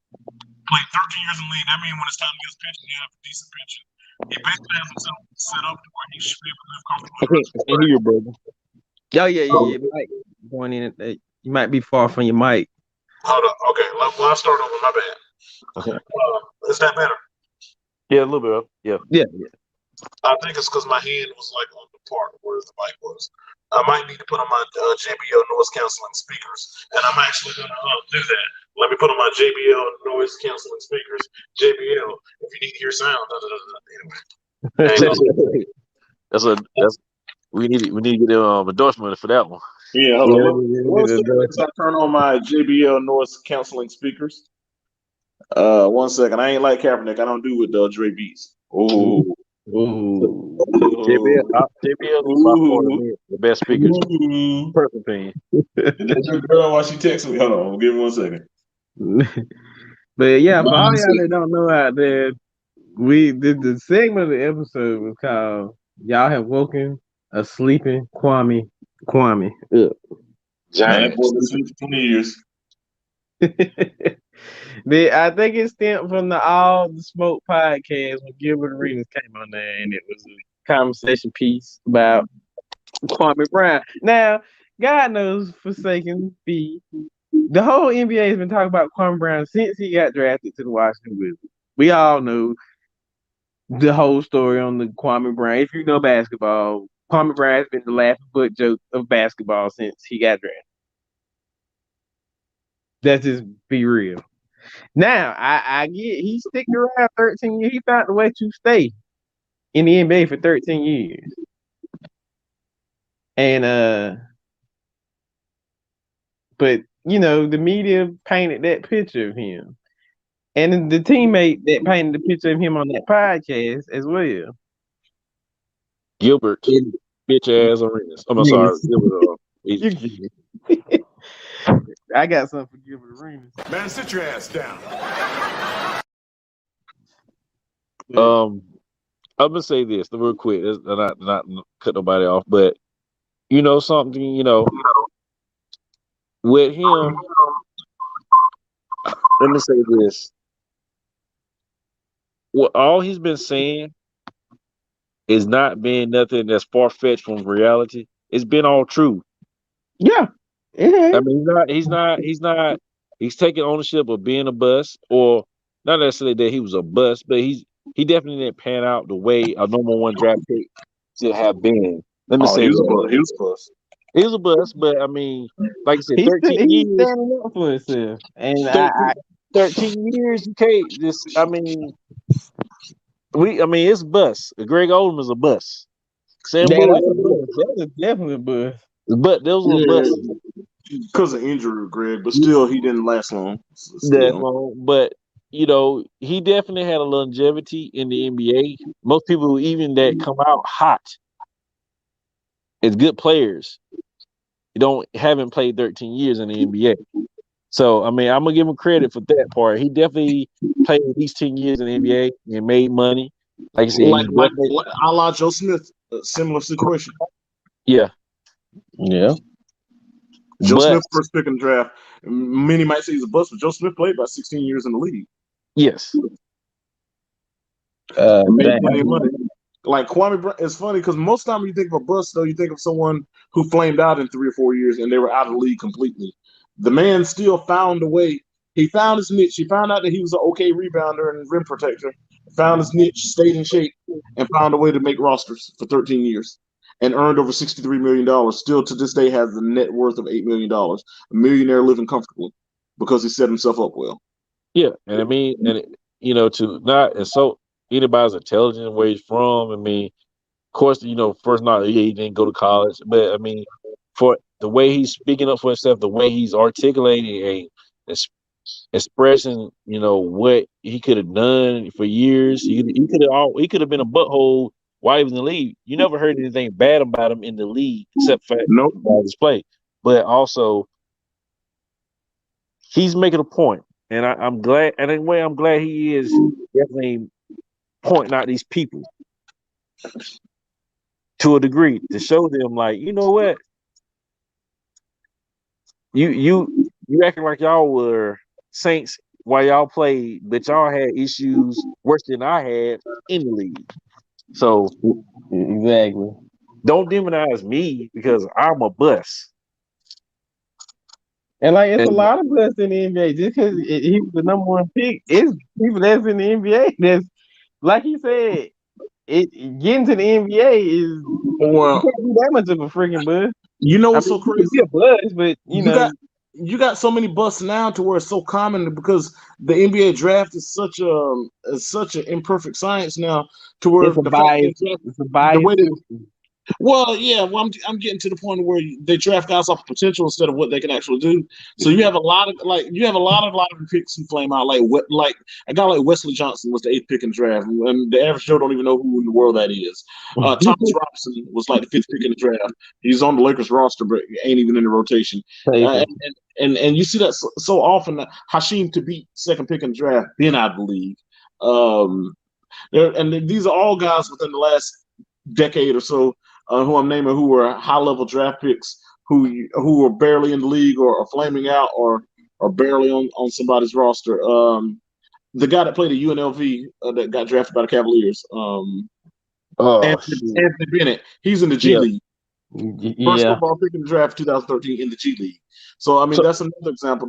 But nobody even talks about him being a bust because I guess it's just so common for guys to be even the drafted guy high that's and on just the play Lakers high. right now. What's his Huh? name? Hmm? What's the drafted by Cleveland, but Cleveland traded him to Timberwolves. Andrew Ah, Wiggins? Andrew Wiggins? I'm not saying he's a bust, but he hasn't lived up to the number one draft pick level. He didn't even live up to that at Kansas. At Kansas, they were talking about he was the biggest prospect, the greatest prospect since LeBron. even he and Embiid played together at Kansas. I didn't even think because I didn't think Embiid was great at Kansas either, but Embiid did turn out to be an excellent NBA player when he plays. Yeah. Andrew Wiggins at Kansas, I thought he was okay, decent, but he doesn't impose his will on the game. He doesn't impact the game. He puts up decent numbers, but just like Karl Anthony Towns doesn't impact the game either. If we're gonna go there, but I get your overall point. Andrew Wiggins has zero impact on the game. I agree. Yeah. So like you said, now in this day and time, it's kind of a commonality, with that. Back then, 2000 when he got drafted to come out of high school, that was a high regard. If you came out of Yeah. high school, you better be somebody. I mean, most He times the they were. first overall Yeah. pick in the 2001 draft, I think. Yeah. Yeah. Back then, that was a different era. Still, that was Out still of kind of. Gwinnett Academy near Atlanta, or Glenn Yeah. Academy, something like that. Yeah. But I get That was a weak draft, by the way. Yeah, it was that too. I'm not gonna deny that aspect of it. It wasn't the best draft either. I get where he's coming from, though. I mean, he's standing up for himself, and I mean, he should call him out. I get it. I mean, yeah, I'm a Bush, but don't sit here and act like y'all had a good NBA career. Y'all had a subpar decent NBA career. You know, the thing about Kwame Brown that bothers me the most, when I think of what he could have been like a Dikembe Mutombo type. And I'm not talking about athletically, he's the different size players, but I'm not saying that he could have been the guy that's going to average 22 points and 10 rebounds. He could have been that guy that averaged like a DeAndre Jordan with the Clippers type thing. He could have been that kind of guy. Like that guy that might average like 9 points and 14 rebounds and 2.5 blocks. He could have been that, but it seemed like he never was anywhere long enough to where he could find his niche. He showed flashes of it at different points because sometimes he would have a stretch of games, like 4 or 5 games in a row, where he would have like 11 points and 19 rebounds and 5 blocks. He would have stretches where he would have a run of games like that, but he could never consistently put that together for an entire season. I think a lot of it, he always played in a rush. He didn't play with good pace. He always played like he was in a hurry. I feel like if he would have been in a situation where he could have stayed somewhere long enough and received the coaching and could have said, "Hey, this is your niche. This is what we want you to do, and this is all we want you to focus on." In the same vein as a Dennis Rodman was in Chicago and other places, just focus on this one thing, defense and rebounding, and that only. Don't worry about your scoring. I think he could have been that kind of a player, that defensive specialist, but it didn't work out that way for him. Yeah, I would say also, mind you, I mean, I know you speak about how he got drafted. He was definitely drafted to be a number one to a degree. It was more of a prospect of trying to trade to get a little piece to play with Jordan and with the Wizards. Yes, Yep. And I get that now where, if he was put in a situation where he kind of, not will say he would be made the cornerstone, but would have been put in a position where he was allowed to develop versus having the stigma of being number one and expected to produce. And playing on the court with returning Michael Jordan the first 2 years. Yeah. That didn't help. Yeah, that's a lot of that's a lot, for a young guy. Let me say, in a sense, to fathom coming into the league, being still a teenager, not necessarily a young adult going to college, but still a young teenager. That's a lot. Coming at you, going from high school, then having millions of dollars, and trying to manage that as well, then learning to understand the business aspect of the NBA, not just college where you're just going there to play. You're definitely dealing with politics, business, and a lot more tangible that come with the NBA. Not just college, but just the NBA. You're dealing with that and those tangibles. So again, I'm not saying that he wasn't what he is, which was a bust, but also I think he should have took the college route. he should have. I don't, because the thing is, he got small hands. He can't catch the ball. Going to college wasn't going to help him with that. Yeah, I would say that I mean, not saying that his mindset he should have, but I mean, again, I'm 18 years old, and somebody saying you have opportunity to make millions of dollars. What are you gonna do? Yeah, he gonna take those millions of dollars. Right. I get where you come from. And let's say he I goes mean, to college and he ruptures his Achilles, then what? You know? exactly, exactly. I mean, Another Grego. you're not gonna take that opportunity to where you can come in, and even if you get hurt, your contract is guaranteed for at least 3 or 4 years to make probably what in 2001 maybe $3 million, $3 to $4 million a year. Yeah. And he still ended up earning $63 million for his career. I believe this, and if you want to talk about college, I graduated from college and I ain't and he's worth $8 million. I guarantee to you that I ain't worth $8 million or anywhere close to it. Absolutely. I mean, I work that's every day and I have to work every day. He doesn't. Right. He get to make these videos every day. And Right. So they I sweat mean, like and don't a get me wrong, dog. I'm not going to college. I enjoyed my experience in college. I'm proud alum of the University of North Carolina at Charlotte 49ers. But at the same time, you can't blame him for the choice he made. Look at Harry Giles, for example. If a guy like Harry Giles would have been able to come straight out of high school, he probably would have been a top 5 draft pick. He goes Duke 1 year. He messes up his knee again. He doesn't yep. hardly play at Duke. He ended up being the 20th pick in the draft, probably in a year or two, probably be out of the league. If he'd have been, so that's an example of going to college doesn't necessarily guarantee the success. He Yeah, could have it doesn't. been. It doesn't. It is just their way of capitalizing And again. here's the thing, my dude. He wasn't going to go all 4 years. I'm not knocking him, but I'm talking about, but he wasn't going to Yeah, go there. I know. I know. Yeah, he was probably gonna be a one and done, depending on where he was going. I mean, I think he I mean, chose I mean, Florida. yeah, I And mean, Calipari wasn't at Kentucky at the time. He was in Memphis at the time. Maybe he was going to Memphis for a year. yeah, And so cause here's the thing I look at it. Most of these guys who ordinarily now would become straight out of high school are guys who one and done anyway. And you're not developing that much fundamentals and stuff in that 1 year because you're basically there for that season. If yeah, your team don't make you're it, just you there don't make because the you're just age. there for a loophole in the system just to get to the NBA. right. It's not, you're not there just to help the college. You're there for your sake. It's Yeah, like and you're not it's growing. like You're not there to grow and mature and all that stuff. Because you're probably not going to class anyway. Because you don't have to worry about making good grades. Because you know you're going to be good. You don't even have to go to class the second semester at all, except just a little bit, just to because you don't become academically ineligible until March Madness happens before the semester is over. So once the second Yeah. semester starts, you don't even have to go to class anymore. You just have to make good enough grades in the first semester to stay eligible to be on the team. yep. Joe Forte. Well, Joe Forte wasn't even that. And you're He not was, even taking, and you're not even taking real classes either. You're taking, yeah, like Joe Forte is just a prime example. He's like, okay, I'm just here just because NBA rules. Yeah, right. I'm just here because so I can go to the NBA. Yeah, yeah, and it's how that worked. you're taking wood shop and basket weaving classes just to stay eligible, and then take that for one semester. Take dancing 1101 semester. Yeah, something bowling shit. This Yeah, something bowling. Yeah, take some crap like that for one semester, and then you don't even have to go to class the second semester. Now I give Kevin Durant credit. He went to class, and that 1 year he was at Texas had a 3.49. He was smart, but I'm talking about. But generally speaking, a lot of guys that second semester not even going to class because they don't have to because they know they're leaving after. A lot of times they could even just withdraw from school after the season's over. Yeah, So they could just drop out there because they're going to the NBA. And So these that, I days, think he probably would have took that route. I mean, all of them would have took that route. and God now damn. now if they get an injury or something, they just withdraw from school and prepare for the NBA draft. yep. So it's Yep. like, especially if it's an injury where they're gonna miss a bunch of weeks or miss 8 weeks or something, they just say screw it and just And like I now, ain't coming back. and Like now that you know, Wiseman did.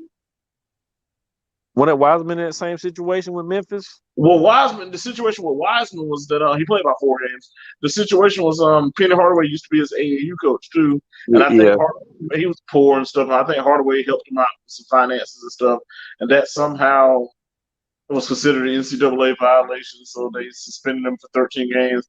Then he came back for like 4 games, and then I think he just said screw it or something else about that came up, and same thing happened with that guy that was supposed to go to Western Kentucky. He was the guy that was going to be a lottery pick. I can't think of who it is now, but he was going to Yeah, go to Kentucky. Something happened where he wasn't going to go. Then he changed his mind and he enrolled. And then, like right before the season started, he left to say he'll prepare for the NBA draft.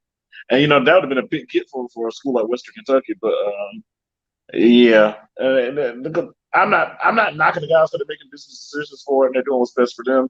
But when people talk about the whole go to college thing, those guys aren't interested in going to college. If they go, And they're see, not going there for and growth. see now with this whole pandemic thing, they can opt out. You got the Yeah, whole year to actually opt out. You ain't nearly got to play. So it's you just can like playing actually the use game of that life. year as a redshirt year, or you can actually just like, you know what, they can go off my stats from high school. But Yep, I just am like Yeah, that. that's what most of the time now when with execs when they're ranking draft prospects, they're ranking the prospects based off of their high school profile. They're not really making that determination off of their 1 year in that college. college. Yeah. Yeah, Just like just they like the already game of life. Yeah, go they ahead. I was saying, like for example, for 2022 or 2023, the execs when they're looking at draft board the guys who are going to be one and dones, they're already looking at how they have these guys ranked as like ranked number one, number two, number three, number four, number five. They've already ranked these guys on where they want to draft them based off of their high school profile, not Uh, what they're going to do the 1 year they go to Kentucky. yeah, because they already know they want them now. It's just the fact that they can't get them now. They Right. got to do that 1 year So all they got to do when they go to Kentucky is don't beat up no girl and don't and get don't get hurt. accused of sexual assault. Yeah, Don't yeah, Yeah. don't get accused have of a sexual good. assault. Don't get accused of domestic violence. That's all you got to do. And don't This get is hurt. like the game of life. The game of life. If you play the game of life, where do you start? Go to college, go to career. Career. It's just the same simple But as it. Like, but some of them can't do it. It's just impossible. Some of them, It's almost like, dude, don't beat up no woman. Don't get yeah, accused of sexual assault. That's all you got to do. Don't sexually assault nobody. Don't beat nobody up. you Don't beat up basically a girl. you, Don't ba- sexual assault a girl. That's all you yeah, got to do, and you're gonna make millions of dollars. you basically told them to do it then, because like now they just it's like 1 ear and out the other. Oh, I can get out of this. Yeah. Blah Like blah just blah. that's all you got to do. Just don't assault anybody. They don't And hear then that part. I'm like, come on. When I hear about some dude, some domestic violence or some sexual assault, I'm like, dude, like you're about to All make you gotta do millions is of stay to dollars. Just chill out. yeah, stay to yourself. Shit, that's the best thing to My do. goodness, like just like what's called nephew from Carolina, Felton, Raymond Felton. Yeah, Felton. What happened to him?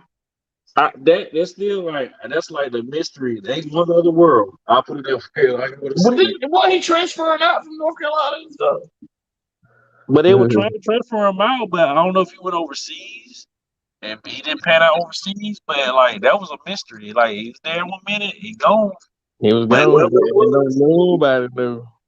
yeah, I don't know if it was something that inkling, like what was going around that something happened with somebody being with Carolina. Like he got involved with something, maybe on that same level of sexual assault with somebody's alumni, head alumni, or something like that. I don't know. The wrong person. Mm. Yeah, and it's kind of like Yeah. hush hush because Raymond Felton, they probably like played poker in that sense. Like, okay, well, if you come out with this, I'm gonna come out with that. It's just probably like, well, let's keep it on the hush type deal. So Yeah, it might be like Felton might be like, I know some stuff that put y'all on probation with NCAA. If you yep, tell about my nephew, I'm gonna tell you how I didn't go to class and how I took money from this person and stuff and get y'all on probation and make y'all have to forfeit national championship and stuff. I Allegedly. would say I would say Allegedly. that that's possibly a good outtake on that one. I guarantee you that's probably what the take was. And they were like, well, that's it. We're probably like we'll ship them out and then we'll keep our mouth shut. Deal. Still, Deal. I mean, I could corrupt stuff like that going on all the time, man. oh yeah, Even I I, think even down to the high school level, sometimes it even gets like that. All you gotta do is take my advice. If you never seen the Pony Express, you should go check it out. I mean, I never seen it, but I know about SMU and everything. You get They oh got yeah, put that over was there. that I was mean, just a machine of money, power, and how people was it SMU's and it was at Houston. Yeah, that was Houston or Dallas. My fault. that. SMU's in Dallas, yeah. Yeah, the oil industry guys, how they pretty much manipulated the university and used their That money. political and financial influence to get who they wanted into that school. That's just the American way to a degree. I hate to But say And, it. and what bothered me about the whole SMU thing is SMU got they're the only team to get the death penalty. Their programs have done the same type of stuff or worse, and they still didn't get their program shut down for 2 years. I was about to say and SMU still hadn't recovered from that. It's like They they're got sudden death, right? yeah, yeah, which their program was shut down for 2 years. yep. And then after the Southwest Conference merged with the Big 12, they weren't included in the with the Big Eight rather. When the Southwest Conference merged with the Big Eight to become the Big 12, they weren't included. Well, the Southwest Conference split up because like Arkansas went to the SEC and Yeah. eight of four of the teams, Texas, Texas A&M, Texas Tech, and Baylor joined the Big Eight, and then the Big Eight renamed Yeah. itself the Big 12. And then like people like Houston and SMU. I think SMU went to the WAC for a couple of years and they went to Conference USA. Then now they're in the American Athletic Conference now, but they never. Yeah. And Houston's in the American with them too, but they never recovered from that. When they used to be a major program in the same vein as the Texas, and now they're playing in the GoDaddy.com Bowl and stuff. So I mean, that's just they got singled out. Whereas I feel like had that been Texas, they wouldn't have done that to Texas. They may have Oh put no, on no, no. probation, but they wouldn't have sentenced them to death. But I think they wanted to make an example out of SMU because you're not Texas, so you're not the Longhorns. We'll do this to you. Had it been Texas or Oh, the yeah. Big Eight, could have been Oklahoma from the Big Eight or something. They wouldn't have done that to them. It Like was they would all do because of something like Eric they might do Dickerson. that to Tulsa. They might like if Tulsa got caught for something like that, they would do it to Tulsa, but I bet they wouldn't do it to Oklahoma. Oh no, yeah. Because That's a good comparison right there. Yeah, they would have did that to Oklahoma. Oh no.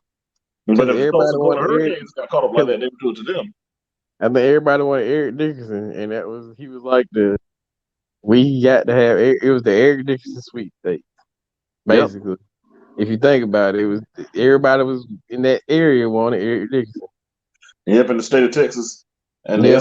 the SMU Mustangs got him. Yep. You know what that was about. They paid top dollar for whatever it would have been in the 80s at the time. Yeah. Yeah, He done went publicly admitted that he's gotten a car, More than a yeah. car. the house, a car, money. But then Herschel Walker got like a car at Georgia and stuff too, though. So I mean, Yeah. But it's, again, that's Georgia and that's SMU. yeah. Say Like say no more. in the 80s, those guys from football, basketball, those guys got compensated pretty good, better than you think they did. They might not gonna come out because the school looked out for them, but also, they was taken care of pretty good too. Like George, those guys were greatly compensated. Yeah. And then Alumni, they came from alumni and stuff like deprived situations, so they're like, a few dollars. Ain't nobody finna turn down a free house, pay for a house, a car, and all that. Or All like the other shit come with it. did somebody at Ole Miss whatever they got their was it Larry Johnson maybe whose family got taken care of and when Yeah, he was at Ole Miss. I think it was Ole Miss. Yeah, Larry Yeah, didn't Johnson. Larry Tunsil, the tackle, didn't Oh, he play at Ole Miss? yeah. I think yeah, he did too. Yeah, didn't he take money? They looked out for his mom and stuff, because she was in poverty and all that. Because I think that's why one of the reasons why Hugh Freeze got in trouble at Ole Miss. because of Yeah, that situation. Yeah, well, yeah. Hugh Like Freeze had a lot of violations. Because they fired Hugh Freeze from Ole Miss not because of what he did on the field, but because of all them violations and stuff. That's why he ended up yeah, at Liberty. yeah. Just like NC State with Dennis Smith Jr. Yeah, yeah. Did Keats is still there though, but yeah, Dennis Smith Jr. ain't. I didn't see the greatness in him. I'm like, I don't see it. He was there NC He, State 1 year, but I didn't see it then. I definitely don't see it now. Like I don't see what everybody sees in Dennis Smith. To me, he's just a guy. Yeah, he was a flashy. advocate, man. I don't see it. Like he didn't even get state to the NCAA tournament the year that he was there. Well, neither did Ben Simmons at LSU, but I bet you clearly see Ben Simmons was going to be a player though. But with the Dennis Smith thing, I just didn't see it. I'm sorry. I'm gonna be like T. Since we started off talking about Tebow, I'm gonna cap it off with Tebow. I'm sorry. I'm sorry. I'm sorry. I'm sorry. I'm sorry. And if you watch college football, you remember that press conference. I saw it live, and I saw the game why he was apologizing when they lost to Ole Miss. But I'm sorry, but I just don't see it. But hey, man, like I said, when it comes to sports and corruption and all that, it exists on all levels. The Independence Patriots here in Charlotte, I think they did a lot of underhanded stuff, as we referenced the last time. Yeah. They're not the only ones. I mean, a lot of programs have done some underhanded things to get an upper hand. So, Richmond Raiders. No. Yeah, I mean, but I'm not just going to figure out because this is on the thing that's going to be to the public, but I'm not going to say what I really want to say. But even a program that I'm really, really, really fond of have let me word this right. There's a program that I'm really, really fond of in high school that the way you could say some things have been questionable throughout its history, and I'll leave it at that. Don't anybody else say anything else? Yeah. I know you had to say it too. They dibble and dabble a little bit. Put it that way. Yeah, they definitely doing dabble. Yeah, but that's enough. That's enough. I don't want anything that can get any program that I'm fond of in any trouble. Yeah, I got you, but I'm just gonna leave it at that. I'm gonna say this because I know personally because I know the person personally, and I'm gonna leave it at that. That's it. Well, there's one particular individual that you and I both know personally, and we know what the deal was there. But to this day, I have no problem with that guy, and No, I didn't either. Yeah, I had classes Great with person. him. Yeah, I did too. He's a great guy. When I met him, yeah, it was the 11th grade summer. That's when I met him. Okay, Yeah. we're talking about the same guy. Yeah, Yeah. That just even. I mean that, and exactly, and even a little bit before us, like around D-Ron, how old are you, man? To turn 39, so I was the era of 2000 Bearcats. Like, did you play in 2001, or you were already gone at that time? I was gone. Okay, the year after you left, there was a similar situation that Nick and I are talking about too. We're just in the middle of the season, and he was fantastic. Nobody didn't ask any questions. Nah, they didn't. They didn't ask a question. Not one. So that's why I don't want to go down that rabbit hole. That's why, we know Richmond Senior. I don't like them. We understand that, but let's not. I don't want to go down that rabbit hole because if we get to digging up people in people's closets and stuff, I don't want anybody. There's a program that I'm fond of. I don't want anybody going in their closet. I mean, it's guilty. I mean, I'll put it away. It's from high school and up. Is always I put it that way. It's always a variable. I believe it at that word. Yeah. I don't even want to talk about this anymore. Let's get it. Let's Nick, segue us, man. Play us away, Nick. Let's play us away, man. We're finna get out of here anyway. We at the 2 hour and 7 mark, man. We had a good one today, baby. A good one. Good energy, good topics. I'm looking forward to it. Playoffs are coming. Playoffs. Yeah, playoffs. Playoffs. Look, the person in the chat laughing. They know what we're talking about too. I know who the person is, but we ain't gonna call the name. We're gonna leave it at that. But the person that's in the chat, is that someone that went to school with us that's laughing? Yep. They put the initials together. You know who it is. CM. I know CM Punk. Nah, CM. Boy or girl? Boy. And graduated with us? Yep. Black or white? Black. Yeah, I'll figure it out later. Like Shawn Michaels. That's what I'm just gonna put like that. Oh, I know who it is. And the CM is the actual initial. I don't get the Shawn Michaels and the Heartbreak Kid. Nah, I'm just using the Michaels reference. Oh, see. Oh, I didn't. That's not what I said.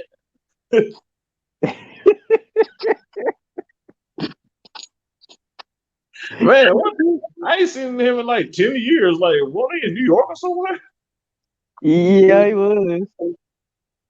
Oh, I would call him CM Punk now. If you're a wrestling fan, he'll get it. The former cornerback, number 22, if I'm not mistaken. Yeah, 25. 25. I remember the cornerback out of hailed from between Waysboro and Polk, North Carolina, off of Bogan Cut Road. My neighbor. Yep. Lived right behind you, Nick, and lived 2 houses down from where my farm. Yep. Right No longer down. gonna be like this government. Yep. And He knows, so we ain't gonna say no more. He yeah. Leave it. and D-Ron, what part of Waysboro are you from? Or Anson County you from? White Star Road, Parsing Grove. Yes, sir. Well, I know. Well, White Star. My uncle lives off White Star Road. So my uncle lived like right down the road from West Rock. So I used to hang around there a little bit. Okay, yeah. And I'm from I, 109. yeah. I mean, my address is. I mean, I grew up. My address was Waysboro, but I was like right down the middle between Waysboro and Louisville. But I went Yeah. to school in Waysboro. My address is Waysboro and everything. Yeah, I moved to Lysville probably my high school, right before high school. So Yeah, I the reason why I don't know any Roans. That's why I was like, that's not a common oh, name. my dad's from Fayetteville, but my people's, of course, from on my mom's side from Anson County Streeters. Yeah, I know plenty of streeters. Okay, I got Yeah, you now. yeah, Like Commissioner Ross Streeter and all that. yeah, Yeah. Well, I got well, a lot of them streeters like from down Morven area too. yeah. It's a lot of down that way. Well, So most of it Waysboro. Well, Oh, streeter like Miss Shirley Streeter, not oh yeah, Shirley. that's Streeter. all right. Yeah, yeah. I got you now. yeah, I got you, Reverend, the late great Reverend Junior Streeter and all that. oh I yeah. got. God bless him, Luke. The Yeah, I best believe. man I know in my life. So my Yeah, dad. Yep. I remember when God called him home. Nick was out there playing football with us. This was around yep. Christmas time, like Christmas Eve or the day after Christmas or whatever. This was Yeah, like like the December. first of the year. This is First like of the year. this is like December 2008 or something like that, or January 2009 or something, 2007, 2008 ish. Like right Yeah, around during Christmas break, and we were out there playing football. I mean, CM was out there with us too, because man, CM got mad with me that day because I didn't mean CM. I didn't mean to hurt you that day, man. I was trying to tell you, and I caught a knee up your chest. And then Gary Simon got mad because he thought I was trying to hurt him, and I was like, and Gary kept trying to hurt me, and I was like, dude, I didn't already apologize to him. He just said he accepted my apology. Quit trying to hurt me. And then we were like, you disappeared, Nick. We were like, where'd Nick go? And then later on, I found out my mom said God called Nick's granddaddy home, and I was like, well, that can't be true because he was out there playing football with us. I was like, I think he would have been playing football with us, but it happened during the time. But I Yeah. remember, hearing great things about you guys' grandfather, and I'm sure he's looking down proud of the young man that you guys have become. oh Oh yeah, definitely. It's just the man he was. He's a loving man, loved his children, grandchildren. yeah. Oh yeah. Oh yeah. Yeah, now I know. Yeah, now I know. Now I know Now White I know Star what Road. Star Road. White Star Road Uh-oh. and What that Star big Road? hill. Big We're hill. talking about. What's up? Somebody don't Okay. take no gold. All right. Now I know White Star Road. You on that big hill on White Star Road where you talking about now? I got you now. Not Oh far from yeah. East Rock and all that. I got Yep, right down the street. you. Yep. I knew the house on the hill. That's it. Anyway, but as the old preacher said, I'm not gonna be here to tarry with you long. So, hey, Nick, is there anything you need from me that I'm Oh, regarding to this podcast today? oh yeah, man. You know, we out 2 minute more or 2 hour mark. We done I think we done covered everything we need to cover for this evening. Had a good little crowd in here. I'm gonna shout everybody out that came through. Let's see CM, Nicole, cause shout out to my homeboy channel Chill Time. Y'all go sub up to him. He got some good stuff over there. Uh yeah, man. And with that being said, man, we finna segue up out of this, man. I appreciate y'all fellas for rocking out tonight. Amen. God's grace upon you all. Oh yeah, man. Till next week, man. I think next week I'm going to try to. We're gonna try to see if we can get that interview put in. I got to get up with him, but if you can With get up who? with Jackson, Jackson. Yeah, Jackson should be one. And you know who the next one should be after that? If you who can, that Montez Ford, Kenneth Crawford. I can try to get him on here. I can See, hit him up on IG. I don't have Kenneth's phone number. Do you have his number? Nah, I talked to him on IG. I follow Maj. I follow his WWE and his regular page, but I don't slide in his inbox. But I know him, but I'm saying I don't have his number, and I'm like I don't want to ask Kiera for it. So I mean, yeah, so but if we can make that happen, man, I think the people because like when we watch Raw and SmackDown, they're like from Chicago, Illinois, the street profits, and that's true. He was born in Yeah, he's Chicago, from but he was Chicago. molded. He was Yeah. molded in Morgan and Casey's Oldfield is where he was molded, and Yeah. I think I want the people to hear, and I think if you can get them, put it out on Facebook. If we're gonna have Montez Ford on here, man, I think you could definitely get a big follow up on him, man. Let's get Coach Ralph Jackson. I can reach out to Jackson as well, and I can reach out to him and let him know that you're gonna be reaching out to him, and also and if you can find a way to see if you can get Montez Ford, man, that would be wonderful. I hit him up. Matter of fact, after we get through this, I might go ahead and hit him up and see what he got, scheduled. I know they be, be moving Yeah, he about. probably chilling at the Thunderdome. Yeah, but yeah, we can make that happen. We definitely gonna get him in. I'm gonna definitely get him. I know somebody got his number, and I got to get up with him too. So do I, but he lives in Arizona now. But we can still make it happen. Yeah, we'll make it happen. I just talk to him and tell him to hit me up. I'm gonna holler at him. All right, man. Well, I talk to him. All right, we'll get up. Yes, sir. All right, y'all. Peace. Peace. Take care. All right. Good night, fellas. All right. All right.